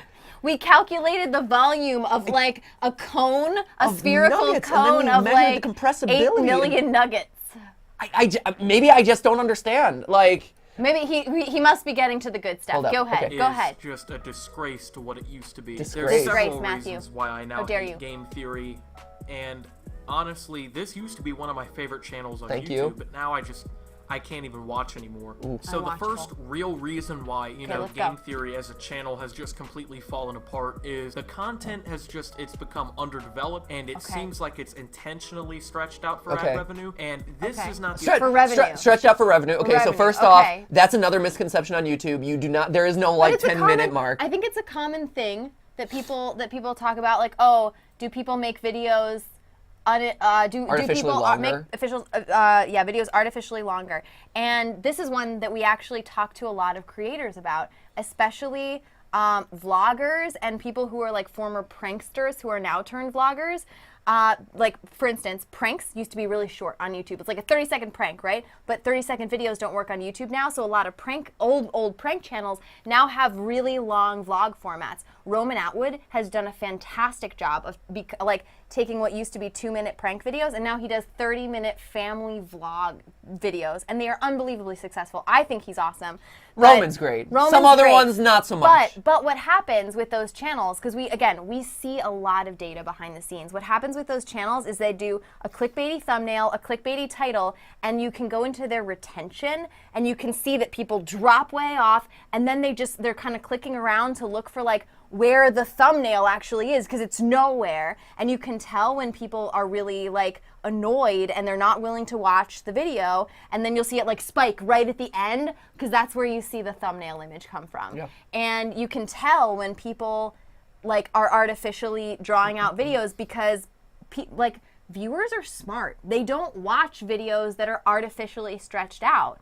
But I think the way that game theory is done is very different from that kind of thing. Yeah, I mean, because that does happen. That's a legitimate thing that happens. I don't think that we do that. So you don't get more. So again, like, you don't get more money for crossing an artificial threshold on YouTube. There is no once you hit 10 minutes. Yes, you can run mid rolls, and we could run mid rolls, but we don't. Again, like MATPAT selling out. No, like, technically it is within our right as like per YouTube, like, oh, you crossed the 10-minute mark, you can run mid-rolls. We don't. Like, we actively do not do that because we think it would be intrusive to your viewing experience. So we could make twice as much off of every video. Yeah, we don't have to. We don't want to. Yeah. But then, so that's one thing. But then the other thing is, it is true that longer videos do get served on YouTube more. They win out in suggested search because they get more watch minutes. Yeah. So that is a thing. That is true. And that's why all videos on YouTube have gotten longer. But yeah, if you look at across all of YouTube, Jacksepticeye, all of his videos are like 20 plus at this, or a large percentage of them are 20 plus at this point. A lot of content creators started at like 5-7 minutes and have creeped up to 10. And it's in part because of the algorithms. It's also in part because, we just create more. Like, for me, I have found the sweet spot of game theory at 15 minutes. Like, 3 fully written pages is what I aim for when I write a theory, because that's what feels natural to me. That's what feels like it tells a complete story. But I've also been more willing to kind of let it breathe. Not breathe. What am I trying to say? Like, I have a set thing that I go through at this point, which is I know that people watch for about 15 minutes. Like, that is the sweet spot of you watching and about the time it takes me to get through most of the evidence. And like, I'll make it a little bit shorter. Like, I think today's Hello Neighbor is a little bit shorter because I didn't try to artificially hit that. It was actually shorter than the 15-minute mark that I usually go for. And sometimes it's longer, like I think Petscop was. We actually spend a lot more time trying to shorten videos. Like, a lot of times, especially now that people don't like the two-parters. Yeah, people hate the two-parters. We heard that loud and clear, and so I've really been trying to force things into 15 minutes. But that's just the fact of the matter is, like, I personally like the longer form stuff because it gives me more time to talk about stuff. Yeah. Anyway, go ahead. The only channel where this has become, a really big problem. Oh, Lots of channels on YouTube do this, and in some regards, it's not really a bad thing. As long as the content, when you're stretching it out, at least you're adding to the content constructively, and you're not making it worse. One of my biggest issues, especially with the game theories, so much more in game theories now than there were. Right? Like, that's my thought too. Is like 4 or 5 years ago when game theory was in the early days and actually getting started. Like the days that I think he says he liked. But those videos were half the length. They were tiny theories compared, like that. Those would be like diet theories now. Yeah. They wouldn't even be a complete game theory. There's so much more that goes into them now. And back in the day, it was like maybe 5 to 9 minutes usually a video. And now, like the longest episodes would have been like 14 to 18 minutes. So, trust me. Here's the thing. If, like, I could condense theories that I was proud of into 5 to 10 minutes, that'd be great. Like, I said at the beginning of the stream, it takes 100 hours to make a video. if I could cut that in half, it would be amazing. And actually, like, that would be great because then we could pump out more game theories and then we would make more money and then it would get more views. And, like, all the stuff that people pile on, like, oh, you're doing all these creative decisions to get, like, you know, get more money or whatever. That's not it. Like, if it could be back down to 7 minutes, that'd be amazing. But it would take Ronnie a lot less time to edit it. It would take, yeah, like, so anyway. We could actually do more of them if that were possible, but. A terrible length, especially if we're going really into depth with one of the theories. I had no problem with that, especially oh man, he's showing the merch. You know, Wait, the I'm on. 15 to 18 minutes or two. Where's the merch? Perhaps Wait, where's the see merch? a cool new theory about a game that I've loved Merch? for a long time. That's I'm not our not merch. going there to hear MATPAT attempt at comedy. And when I mean underdeveloped, I mean, you know, they got all the cool editing and everything. Thank you. They spend a lot of time editing their videos. Clap in half to Wait, is this Thomas and everyone. Is he making fun of the merch They now, write or is he thesis. making? What is he doing? He's showing the merch, but he's just this is me. advertising the merch? This is me a sellout. Scripts, but it seems That's as me a if sellout. many of the Hey, theories, I like that But shirt. the premise of the video itself just always seems to be love really that. lackluster. That was Not so even fun. that the theories are quote stupid. It's more or less that they're just digging and they're reaching for shit that doesn't matter, or Wait, are you? for Wait, theories what are you that making just fun of now? don't make any sense. And So the theories don't make theories sense, or don't we're make digging sense. too deep. Okay. I mean, he's problem- showing Sans' Nest, which people really didn't like. People didn't like that one. Yeah, I still okay, that's liked one. it. That's one episode out of 190. You know, and you never know where people's threshold is going to be, right? Yeah. Like, some people really liked that theory. Some people really didn't. One of the things we also talked about is I was one of the people who really liked it. And, I did too. And sometimes the more fanciful stuff is really fun and people really dig. The companion cube is full of dead bodies. That's an old game theory that I think a lot of people would write off as being over the top or unbelievable, or like, why would they include that in the lore? That's looking too deeply into it. Yeah. But I don't know, like, I think there's enough evidence for it. So there are a couple of things there too. Like, one of the things that you and I talk about sometimes, like, is that you don't have to, just because you do a video on a theory doesn't mean you believe it. Yeah. Sometimes it's just like, hey, wouldn't it be fun, or wouldn't it be interesting, or wouldn't it be scary if this were true? And so let's put together a story around it, so, as much evidence as we can, and hey, does it get you to think about something differently? Does it teach you something interesting? Then that's all it needed to do. It doesn't necessarily have to convince you every time. It really is, oh God, just a theory. Ah, there it is. I can't believe I backed myself into that corner. Oh no! Corner. Oh, but no, it's true. Like, at Roll the end credits. At the end of the day, it's like it's for fun, right? And I'm sorry if people take it too seriously, or if the people are like, no, it's Ness is Sans or whatever. I can't help that. It's so what? If you don't believe it, that's fine. Who cares? Like, no, Mario isn't a sociopath. I doubt Nintendo programmed him to be a sociopath. But I don't know, it's fun for me to think about, like, what if he was? Or, you know, on film theory, if, you know, Spider-Man's bones did break every time he swung around or whatever. At the end of the day, it's an excuse to get people to think critically, think the opposite, think about, like, learn about a physics topic or whatever that they've never been exposed to before. Like, that's what it's about. So anyway. Second biggest reason that I now second. really despise game theory as a channel is because MATPAT is literally unable to take or refute any forms of criticism whatsoever. Anything you say against him is immediately ousted as hate. Hold up. He's a sensitive hold flower. Up, hold He's a up. sensitive I'm really curious where he's going with it, because maybe he have you ever responded to criticism? No, and that's, I hear this one a lot too, and I don't know why. I did the one Undertale video, one, where I'm like, hey, all of you people giving me a hard time about the Sans' Nest theory and literally attacking me for giving the game to the Pope really hurt a time in my life where I was really excited about this thing. Like, and I did. Like, I don't know. Other channels are allowed to be on it. Like, let's have a serious talk moment with people. Like, other channels do that a lot. But for whatever reason, I did it once, and people are like, how dare you? So wait, I'm curious if he has any other examples, because to my knowledge, we don't address stuff like this. You're hating on him. You don't want to see him succeed. There was like a big issue. I don't really know too much into the whole subject, but I know a lot of people were upset about this. About what? So about what? me being offended by criticism. So Being so he's offended saying, "Oh, by I hate game theory because of." Hold on, maybe I missed something. Whatsoever. Anything you say against him is immediately ousted as hate. You're hating on him. You don't want to see him succeed. There was like a big issue. I don't really know too much into the whole subject, but I know a lot of people were upset about this. But he says this, so he doesn't even know what he's referring to, and yet he's saying this is the second biggest reason why he doesn't watch us anymore. I'm not sure what I'm not sure I follow it.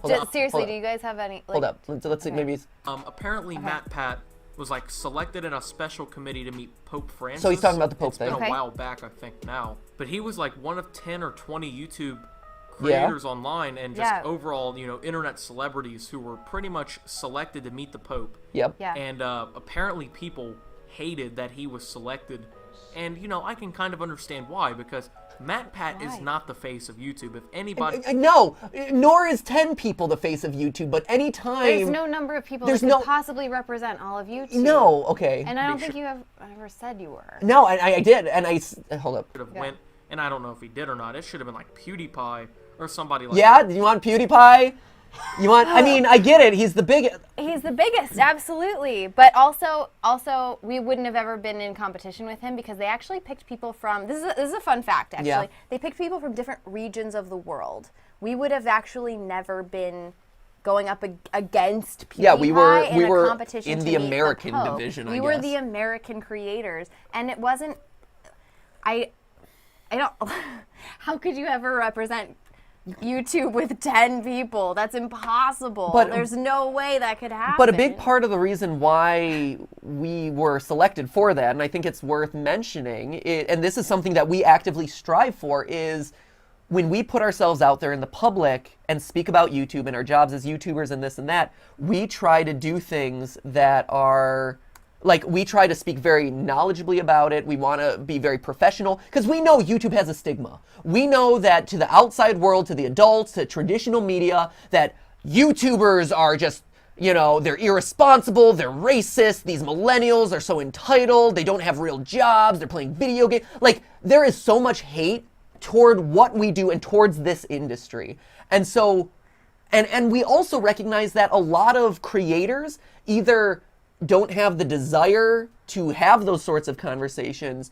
Their brands prevent them from having those sorts of conversations, or they're just not capable of having those sorts of. So if I'm PewDiePie and I'm getting interviewed by Forbes, a good example is he wore a flower crown and made all sorts of crass jokes and this and that, and that's fine because that's his brand. That is that is the character that he plays, and I mean he plays a different character now and this and that, but it makes sense for him because if all of a sudden he's a different person to Forbes and to someone, and a crazy, wacky, crass guy on YouTube, his audience would be like, wait, are you being honest with us or not? I get that. But for us, we have always approached the platform as a thoughtful, we are the thoughtful channel. We research things. We use science and math and logic. And so we are in a fortunate position where we can go out and be representatives. And so... a big reason why we were selected is because YouTube knew we would treat that opportunity with professionalism, that we wouldn't be embarrassing, that we would have smart things to say, and that we would be a positive positive representation of the YouTube community. And there would have been many creators who would have also been super professional, super engaging, would have asked very thoughtful questions. There would have been many, many, many creators who would have fit that bill, right? We are not saying that we are exclusive that we're the only ones. Any way. In no way are we ever saying that. Would Mark have been a great representative? Absolutely, sure. Would any number of other gaming or non-gaming creators been an awesome representation of whatever we were representing there in that one meeting? Yeah, totally. And we were very, very fortunate to be selected, and that was very meaningful for us. But we don't, it was an honor for us. We don't consider it as, something that we deserved or didn't deserve. It was very special, and it was a privilege for us. Right, and so, I don't know, I can't believe we're still talking about it a year and a half later. Right? And that's the other interesting thing about this is people, it seems like, this whole, what happened to game theory, are holding stuff again. There was one instance It's actually People have really there's good a memories for like something. Shoot, I'd have to look up what the official term of it is, but there's a psychological phenomenon where people have that like one instance that they latch onto and use that as the example. I think it's the same thing that relates back to the thing that everybody. We actually covered that in the Undertale Pope video. Actually, now that I remember, as I think about it, it's the same thing that everybody feels, where people could give you 100 compliments and they could give you one piece of criticism, and you remember the one piece of criticism. We all do it, but the internet does it too, which is really interesting. Yeah, and but the internet thinks And it's also, always right. I have to call this out at this point. It's been going on for like 10 minutes now. The whole chat is filled with Joy-Con boys. Why? Just what are the Joy-Con boys? It's the name of the YouTube channel that leaked the Nintendo Switch. They did like a YouTube channel about the name of team of Nintendo fans made by a guy with a flat top. What? No, it's the here. I don't know what the Joy-Con boys are. I know. Is this another Leafy situation? I know. So the YouTube video of the guy showing the Nintendo Switch before the intended reveal and got really excited about it. The Nintendo Switch. I'm not sure how it relates to the stream, but I'm excited that you guys are great. excited Joy-Con, about it. Clap and have Joy-Con boys. Awesome. Okay, great. This is going to be another Leafy situation, I know, isn't it? totally This guy's is. going to like skyrocket. Right. Leafy We'll is see. here. Hiss! Okay, great. Okay. Entire subject where everybody hated What's on wrong MATPAT. with Austin? You know. It's okay. Real quick, it's also worth noting on that one too, because I can see where he's. I don't even know there what was some. he said. Anyway, real quick, people went back to the Undertale videos and like the hate wasn't that bad. It was pretty It was really intense. bad there at the beginning. In certain like communities, especially on Tumblr and stuff, when the video first came out. Over time has been very kind to Sans' Nest and the Undertale theories. Like, if you look at those videos now, and I was surprised going back and looking at those videos, how positive they are now. But when they were first released, it was really intense. So it's hard to kind of convey to you guys how tough that moment was, because it's kind of a moment that's been lost in time, but it was like very intense during that period. Yeah. All kinds of different shit happened. I don't know. It was really stupid. But it's the second. I But it's the second most reason why you're not guarantee watching us the anymore, which I don't situation itself get. was not as bad as MATPAT tried to make it. May I add that MATPAT was also criticized during an Ask Me Anything he did over on Reddit. And when this happened, no matter how many upvotes it had, no matter how popular the response was to MATPAT's questions, if you criticized MATPAT, he was not going to respond to you. He basically just acted like your question didn't exist, even though you could ask him anything if you asked him, say, why he was such a sellout, which somebody actually did, and it ended up being the most upvoted post on the entire AMA. Okay. This is the Reddit AMA? Yeah, this is okay. So and I don't think people know how Reddit AMAs really work behind the scenes. well, which is especially weird. that It's kind of weird. because certain Reddit AMA, like this one, was different. So, or not different, but like certain Reddit AMAs are. Actually, I don't know how they normally work. I don't know how they work. I've only done one Reddit AMA. I've only seen behind the scenes of one Reddit AMA, and it was mine. Yeah. And it was set up by YouTube with Reddit. So YouTube reached out to Reddit and said, "Hey, we want to do a MATPAT AMA in time or like around the launch of GameLab to promote YouTube Red."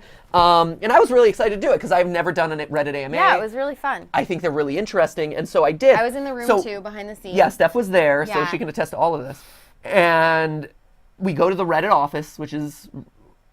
Was it the Reddit office or was it No, like we a? just It was met a in shared. some, like, place we in met in the LA. middle. It was Yeah, like a we shared just, like, went workspace, to but it was some with like official people from Reddit who work at the AMA like part of the website. Yeah. And so I was there.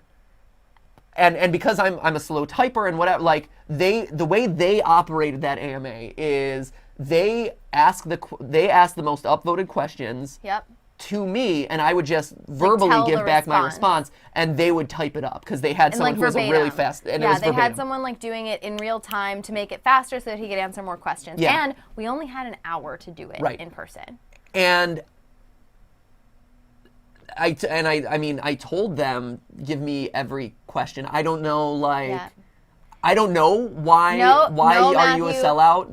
Don't lie. That wasn't true. There was one question that we said, like, hey, try and avoid this one. They asked us, do you have sensitivities?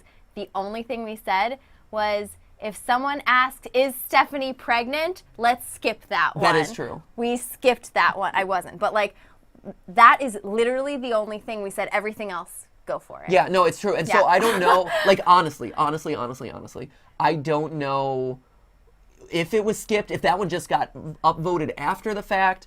if YouTube or Reddit decide, oh, we shouldn't ask this or something, I don't know. No idea. I do know that I looked at because I wanted to see like what happened after the fact, and I looked at the Reddit AMA after the fact to see how it had performed, and I saw that one was the top voted question, but at that point the like Reddit AMA had been done. The AMA was over. But so I don't know. I don't know why that question was never asked to me. I would have answered it. I think you would have answered it. I also don't really think you need to feel bad about not answering a question that says, why are you such a sellout? No, that's kind of I mean, it is an Ask Me Anything, which right, that's you can ask anything. And I think, so... But come on. Sure. Seriously, guys.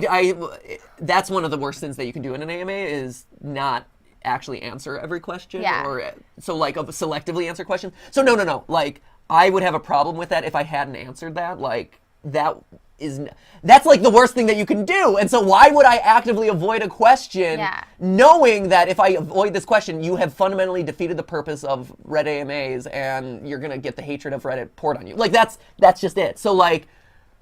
you have a lot of hate on Reddit anyways. I do? Why would I want more? He just wasn't going to respond to you. That's how he responds to criticism. If you're criticizing him or any point that he stands on, you're just a hater and he's going to ignore you, or he's just going to turn it against you. I don't know where you've gotten that. I talked about it in one video once. And here's the thing. If I was truly bad about accepting criticism, why have I not, like... Why would you do this live stream, you guys? Well, why would I do this live stream? And two, like, guess what? You would be hearing about it a lot more via that Twitter feed that invisible social media person runs. Like, I don't know. For me... You should give him a name. Chester, the social media manager. Where are you? I don't know. Like, to me, I feel like the best way to deal with a lot of the hate and criticism is just, like, you absorb it, or you let it roll off your back or whatever. And I was going to say, if you absorb it, you're just going to shrivel up and I don't know, die. sometimes. But a lot of you it let rolls it off my suck back. the soul out of you, and then the you collapse and cry on the floor. And the stuff that is Matthew. meaningful, I see enough of it, I'm like, oh, I need to do... There was a period, and I will say this, there was a period in time in game theory where we had too many lore-based episodes. 100%, absolutely. Like, I covered too many, like, the secret of this, and the lore of this, and this, and this, and this. I get it. And that's why I made it, and I saw it in the comments, and I felt it in myself, like, seeing the programming line. I'm like, hey, let me refocus and do more math and science videos. Like, that was it. So... Yeah, it's really not as big a deal as all that, you guys. Right. That's what he does.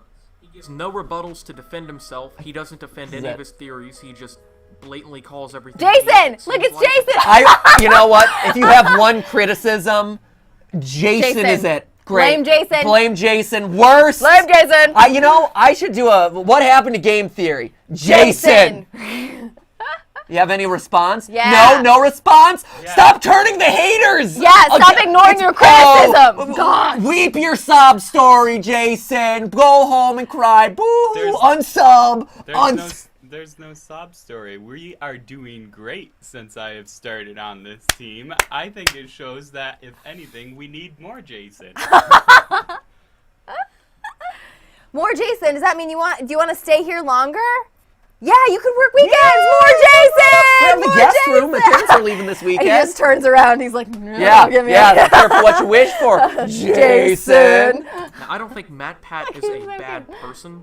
I just think that he's unable to take criticism. And truth be told, if you're going to be somebody online, point to the evidence. You're going to have a little bit of thick skin. You're going to have to be able to. I do. You don't even realize. It's so weird. It's so strange how thick it is. Or you're going to have to be able to refute things that are said about you. And if your only rebuttal against things is to just say these people keep hating on me, oh no, and I don't deserve it, not responding to the haters. It went from game theory to Five Nights at Freddy's theory. We went through this. Finger, it seems, and it led to the downfall of the channel. Five Nights at Freddy's videos consume the channel now. I mean, if you go to like the most populars in the channel, like every channel has. They are the most popular. Videos. I can't. I'm not holding people at gun. Watch the Five Nights at Freddy's theory. Watch it. What happened to Baby? Freddy's so scary. What happened to Baby? Chica only has 3 toes in this one. How many toes does Chica have? Why doesn't Chica have a beak? You tell me that! again, like I'm not forcing people to watch the theories. Like the audience is telling me, hey, I've also only done 3 Undertale. Like there's that was scary. Right, by the way, that was really intense. I did a show when if you force people to watch episodes, I think we'd get a lot more viewers. You're really intimidating. When I was working professionally in theater, I had to do a show where I was held at gunpoint and eventually shot in the head. It was what? When was this? It was Blood Did Brothers. I see that? Did you not see Blood Brothers? I did. It's the ending scene where Mickey, my brother. It kind of got boring there in the middle. I mean, it's a British show, whatever. You fell asleep during a lot of your performances. Hey, it was the 3rd longest running show in musical theater history. Okay, it's in Britain though. But anyway, no. At the end of the scene, wow, if I had known it was exciting, I would have Mickey stayed holds awake. me at gunpoint at the end, and then he blows me away, and then he kills himself. No. Yeah, spoiler alert. Spoilers for Blood Brothers. Oh, God. Yeah, but I'm it's scary. right But it now. was scary. I'm so triggered. Like I was too, literally triggered. Anyway, so that's man. There are so many videos pulled up. Holy jeez. Oh, Here, right. real quick. What is this one? This is Proto Mario. To get a decent paying job. Otherwise, wait, hold on. Hey, why don't you just go get a job? Well, the jobs around my area, they aren't that good. So I would have to drive around an hour to an hour and a half to a big city to get a decent paying job. Otherwise, I make less doing a quote unquote real job out in the real world than I do doing on here. So we like never criticize any. It's when you make YouTube videos, you don't criticize any job that anyone has ever. Half of our relatives think we don't have any jobs. It's true. They think we're like drifters. And Corey out there. Yeah. So we don't criticize any work. And when Matthew didn't have a job, he applied everywhere. I did. At Olive Garden, at I don't know where. Olive Garden, Teach for America. I mean, tons Red of office Lobster. jobs, I did a bunch obviously, of but like office everything, jobs. everything. You apply to you get work however you can, and however you're earning your living is respectable. I've worked at the Salvation Army, Unless you're ringing a stealing. bell outside in the middle of winter in New York. Yeah, for like that was. I a thought you were month. gonna die out there. I thought so too. It was so cold. But anyway, it is worth noting though. So either drive an hour and 30 minutes daily. I did that. More. So I drove, and this is an hour 30 minutes daily. So here in LA, when I first got a job, because I was so desperate for a job, right? And I was doing YouTube full time. Well, I was doing YouTube on the side. While trying to get a job. When I got my job, I literally had to drive into work an hour 30 minutes every morning, like 5:45, 6 in the morning, hour and a half in. I would do my job, and then I would do an hour and a half out. And it was 3 hours of driving every day. Stephanie would call me to make sure I wouldn't fall asleep on the road. Every night, he would get in the car, and we'd sit on the phone just so I could make sure he didn't fall asleep at the wheel. Yeah. Every day. Yeah, these guys, I just want to plug you guys one more time. They drive at least an hour and a half every day to come work with us. And so when we have the opportunity, like whenever there's not a GTLive, like we're sad about it, but they get to work from home sometimes, which is like awesome because then they don't have to spend 3 hours in a car. So on the road, and in LA, 3 hours in a car is miserable. And so Proto, again, we don't criticize how anyone makes a living. However you are making a living, if you have a job, you are awesome. Yeah, but it's worth noting. Like we know that feel. We have gone through that pain. Stephanie has gone through that pain. But we have gone through. Stephanie worked like 5 minutes away from her office. But anyway. Hey, I was paying your bills, man. You were. Thank you. Fact. But anyway, so it's that's all true. These guys are amazing. But we know that feel. But it's also worth noting, like I was doing that, and then I was doing game theory at night. I was doing it until 2 in the morning. I was doing... Which is why I was worried about him falling asleep at the wheel on the way And then I was doing it on weekends. And so I get it. I get the pain. So anyway. And I'm not rich on here either. I barely clear 30 grand. So why I mention this is because at points in time, I felt like people only looked at me as a shadow of the game theorist. But at the end of the day, I'm pretty happy with how my channel's turned out. Thing is that there's going to be a lot of dislikes coming. I've inspired this from an individual. We watched this. He taught big YouTubers grow. He's still got a lot of dislikes on his video. Yeah, I know. Yeah, man, people really don't wow, like that go figure. Link. That's so sad. Go figure. When you do a video that critiques another YouTuber, people are gonna say, On a video MATPAT has done in the past, he's talked about how down to the simplistic color scheme of what he uses, like green. If you remember, he even talked about this in Pokemon Go, where yellow was one of the least liked colors, when he was explaining why certain members of whatever teams got picked over the other ones. Red, blue, yellow. And he explained that. And it's pretty obvious. People don't like yellow as much as they like red and blue. But there are changes in his fan base, and there's a lot of children that are attracted. So was he saying that we were... I think you might have missed something at the beginning. Maybe I missed something. Like we're manipulating people by using colors? But green wasn't one of the colors that we talked.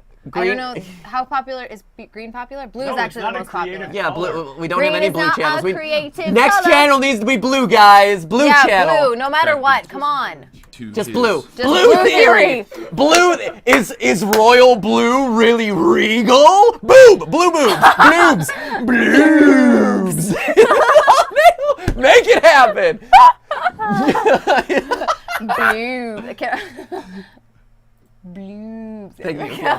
Here we go. What else? There's no other way to put it. I'm not saying that there aren't adults out there. I'm not even saying that most adults exist in this world. Still like his work. But as YouTubers grow, so grows the hate and the disdain for your work to begin with. If everyone started off with nothing but a few dislikes, they wouldn't have ever grown. So where do those dislikes come from? Well, you get people who see your work who are not part of your subscriber base, and they dislike it. He's explained that because his videos do so well with Five Nights at Freddy's, he can't ignore that. And I don't really blame him. You don't really do a big franchise, get tons of views, and then say, well, I'm not going to do that anymore. Especially if you like money. But the point is that a lot of... Sorry, I really appreciated the throw in there at the end, especially if you like money. Hint, nudge, nudge. Actually, and we briefly mentioned this on a past live stream. We've talked about this before. But since we're addressing all concerns, all comers, what have you. People in the chat like bloobs, by the way. Bloobs. Anyway. Let it be known, Five Nights at Freddy's theories tend to earn less than other much theories. less than Nintendo theories, for instance, because advertisers like the adpocalypse is a thing, but like advertisers want to know what they're advertising against. So advertisers know, like, they know Mario, they know Nintendo, they know Sonic, they know stuff like that, and those are all safe, and advertisers feel good about advertising with those games. But outside of YouTube, people really still don't know what Five Nights at Freddy's is, and so no one's actually advertising against Five Nights at Freddy's. And so you can get like double the number of views on a Five Nights at Freddy's video and actually make less money than, you know, a video that gets like half the number of views. Yeah. Literally, it's that big a difference. It is a big difference. It's a big difference. And so, I mean, like, the whole idea of, like, oh, sell out this and that, or, like, only doing FNAF for the money, it's actually not true. It's actually the antithesis of that, because no one in their right mind is buying ad space in front of the keywords of FNAF and Five Nights at Freddy's. Especially now, when YouTube can, like, scrub through videos and find images of dead children, or, like, violence, fire, like the images that we have in Five Nights thumbnails at this point. Actually, I am concerned about if we do another Five Nights video that it's going to get demonetized. We'll see. Entirely. We'll see how it goes. So actually, that one is not true. I know why it would seem true. Actually, it makes 100%, sense that it would seem sense. true, but it's actually not, and it seems counterintuitive. Oh wait, I'm seeing Game Theory exposed real quick. An entire team. Even in the early days, the Game Theorist had videos explaining how that he had several editors and people working with him. Don't discount what I'm saying here. I'm not... I mean, that was because I couldn't... Like, again, I didn't do YouTube full-time until we had 3 million subscribers. And... because I didn't know if YouTube would be a viable job, honestly. Yeah, no one knew that YouTube could be a job at that point. And so I started paying Ronnie to edit and also put his show on the channel, because I'm like, hey, we're going to grow faster together than we would apart. And that's also when Goomba joined the channel. So like, and it worked, right? Yeah, like, it keeps content together, and it helps YouTube have more content, and so it worked. I don't think that's necessarily bad. Like, hey, let's share a channel and then work together. That's not a bad thing. Trying to hate the Game Theorist once again. I know that he used to record in a closet. We've been through these days. I used to have Still do. Walmart garbage. Proto, I still do record in the closet. Actually, it's we were just talking about it. Yeah, we still work out of the house. Like a lot of other YouTubers at this point have their offices, have their recording booths, what have you. Yeah. We still we force these guys to drive to our house an hour and a half every single day. It's turned Matthew into an introvert. It's a whole big thing. I'm in the closet all the time. Don't worry, now. we talked about it. No, didn't you also have that microphone? I actually had this exact microphone. This was my first ever microphone. That's that I really had. funny. And I remember us buying it. It cost like $20, and I was like, I can't believe you're wasting $20 on a microphone. Yeah, we're like, you're never gonna make that back. Yeah, we said that. Yeah. I remember us saying we're never gonna make it back. Yeah. But no, I still record in the closet, and for a lot of reasons. One, because it produces great sound, but two, because I like that. Yeah. I like that. As much as YouTube has changed, as much as this channel has grown, our community has grown, that it reminds me, I have weird sentimental attachments to things, and that's one of them, where it reminds me to like this Pikachu. day. Yes, like Pikachu. It reminds me to this day, like where the channel began and where it started from, and it's to remind you to stay humble. That despite, hey, we have 15 million subscribers across all the different channels or whatever, like this is what it's about. Like it is still about kind of like one video at a time. One video at a time. You're creating at your home in your closet, and like, yes, the closet is bigger now, which is nice. I'm not cramped up anymore, but it still matters. And I am. Actually, the tweet he showed is me in a hotel room, and I still do that. Yeah, that's a hotel room. That's 100% legit. That's worse. That's way worse. Recording in the hotels is literally like the bane of my life. But it's all 100% accurate. Like, I want to say something else about that real quick, which is, shoot, what was it? Oh, but the thing to remember too is like a lot of YouTubers that like beauty gurus, you think they're recording in their bedrooms? No, that is on a stage made to look like a bedroom. Like that's it. That's how the business is these days. Yeah, fitness channels are not actually doing Pilates in their living room. They're doing them on a stage in an office building. Things have changed a lot on YouTube in general. It's very different. And honestly, like we're one of the ones that, I don't know, like I feel like we've actually been slower to change. We've upped, the frequency that we have to upload because that's what YouTube demands these days. There's more people working around us at this point because at this point there's so much going on. We need additional people to help, and the editing has improved. But really, at the end of the day, like I feel.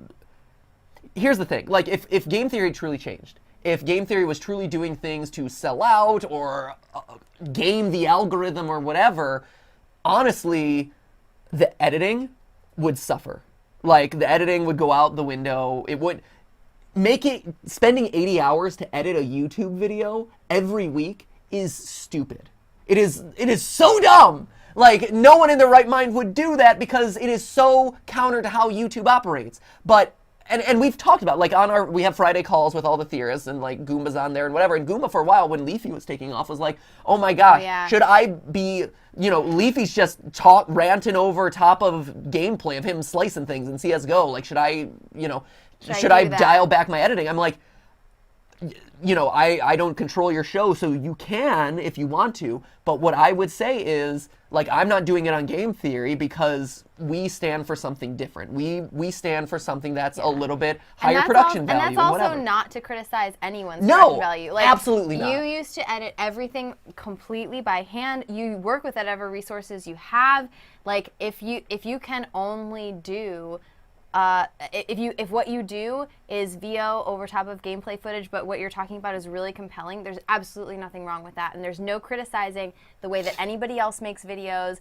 YouTube is fundamentally a space where what is quality is whatever people will watch, and if they follow you and they like what you have to say, then that means your videos are good. So it doesn't have to do with fancy editing versus really simple editing versus just talking with a black background. Yeah. There's nothing wrong with any of those. Yeah, there's nothing wrong with it. But for game theory, it's just this is what we want to do. This is what we like to do. Yeah, this is the creative product, the creative video that I want to make, and this is the caliber that I want it to be at, right? I have a threshold. There are theories who don't make the cut.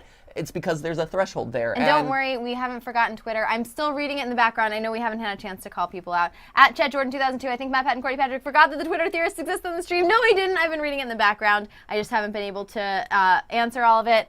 There was one I wanted to call out. Bloobs, or Bloobs? Oh, Which one are we voting Bloobs. for? This Third one? one. Third one, Bloobs? Okay, Yeah, we're gonna vote. We're yes, gonna vote for vote. this one. Okay, great. Vote. Awesome. You did hit vote. What? Oh, vote. Vote.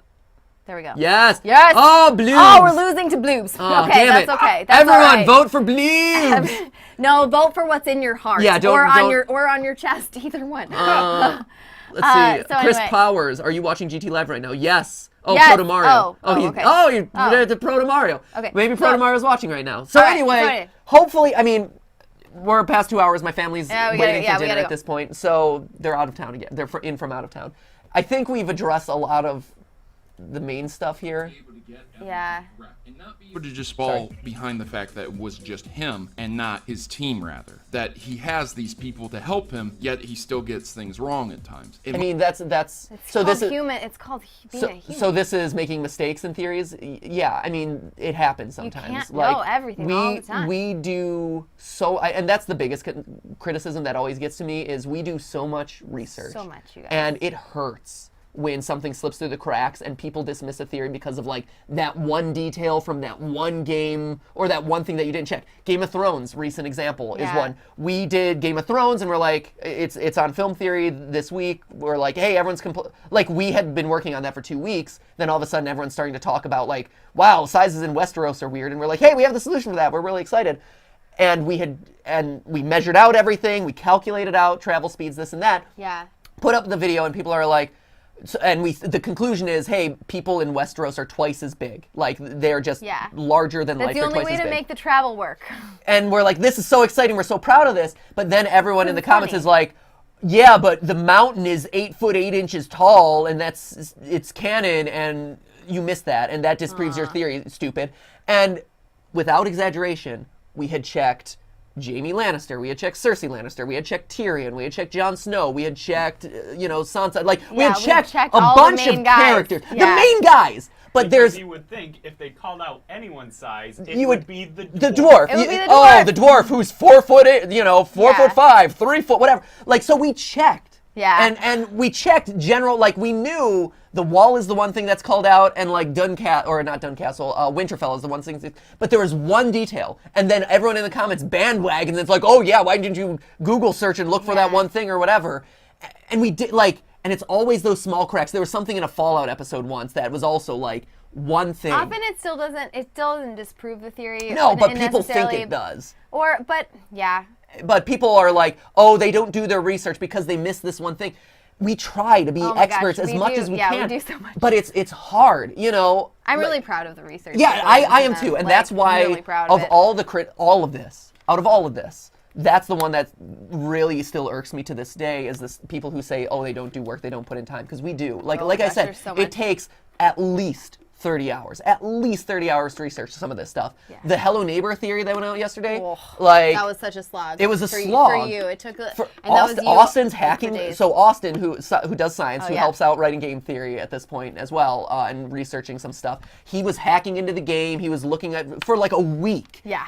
I'm in there talking with him for a really long time about, how do we fit all these puzzle pieces together. I work over an entire weekend to put it together. Like, it takes a lot of time. Yeah. And again, and yes, we make mistakes, and especially when we're reaching out to franchises that we're not as familiar covering, but we want to show people that there's more to the world. So anyway, that's the explanation there. Bloobs is winning now. Bloobs, Pull it up. Now to update the important thing here. The most important thing is that here. Bloobs is now winning, and scroll Tyler down? at Fanciful Trash, I can't scroll, said you voted on my poll. I love you guys. Bloobs is in the lead, 58%. There it is. Right? Nice. Oh, there we go. So anyway, so I should go feed my family. We need to go get dinner. But there it is, the good, the bad, and the ugly of us reacting to both positive videos like Fine Brothers, and then a couple of criticism videos. Yeah. I hope this shows, I hope this shows that I'm not afraid of criticism and I'm actually listening for it. But a lot of times we just don't talk about it because there's no reason to address a lot of it. A lot of it's based on misconception or misinformation. And like we said at the very beginning, you can never really address, like, if I make a response video to this stream can only reach so many people. Yeah, this stream will only reach so many people.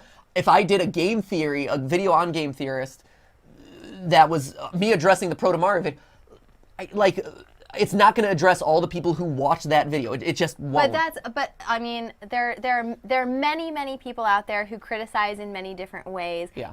Even narrowing it down to 2 out of a sea of them, like there are like lots of them out there, and you're always going to find them. No one individual one is like.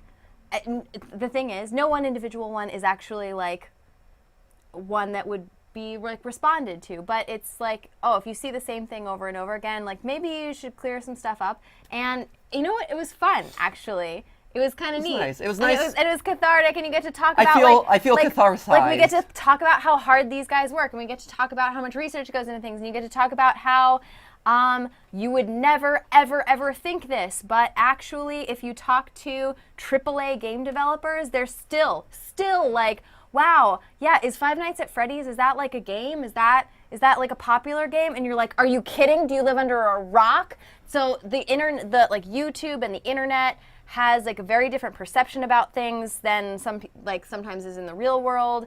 You gotta like clear things up every once in a while. So hopefully this gave you at least a little bit more, information about why we do the things that we do. Hopefully you had fun with it. Yeah. And honestly, hey, if I could ask you one favor, if you do see misconceptions like this cropping up or whatever, point them in the direction of this video, or let them know the true story, because that's the biggest problem, right? Is when misinformation goes out there and people just believe it because that's all they have. Like that second video we talked about where it's like, apparently there was this big issue where MATPAT was upset about criticism. And he didn't know. And I think that's where a lot of this is based off, is they don't know. They don't know that Five Nights at Freddy's isn't just a child franchise. They don't know that, Five Nights at Freddy's videos, again, don't earn as much money as another type of theory video. They don't know that you still do every tweet, every Instagram post. I still record in the closet. All the creators who we know even do stuff like hire photographers to take pictures of them for Instagram. If you ever see a picture of Matthew on Instagram, apologies, I took it. Right. That's why. Yeah. That's why the lighting's weird. Yeah. So I mean, we're I don't know, like, there's a lot of ways that we've tried to maintain like that original, like, I don't know, home office business stuff. I like the way that game theory's changed. I'm proud of it. Yeah, I'm proud of what we've done. I'm proud of the videos. Good job, guys. I'm proud of the work that you guys do. Jason doesn't like it. Oh, I'm proud of the work that everyone but Jason does. Now go turn off your safe search and look up some bloobs, no, all right? Don't do it. Do it, you guys. That's it. No. Anyway, we'll be back tomorrow, 4:00 p.m. Pacific time. And remember, that is just a stream. A live stream. Bloobs. And seriously, thank you guys for all your support all the time. You guys truly are like the most supportive community. You guys are amazing. And again, say a little prayer, spare a thought for Dominic and his family. We talked about it at the beginning of the stream. If you didn't see it, if you missed it, so please go back and watch it. Our last final serious note. Yeah. Please do that. All right, say goodbye in chat. Donut Gamer 95, goodbye. Goodbye. Gracie Marie, bye. Light Camera Mac Shun says Joy-Con boys. Woo woo. Yeah. Blair says don't leave us, but we'll be back tomorrow. We'll be back tomorrow, 4:00 p.m. Pacific time. Xavier North says bye. Jamie Jackson says, sorry I missed 75% of the stream. You can rewind. Domino Gamer 101. I just joined. What I miss? Everything. Oh man.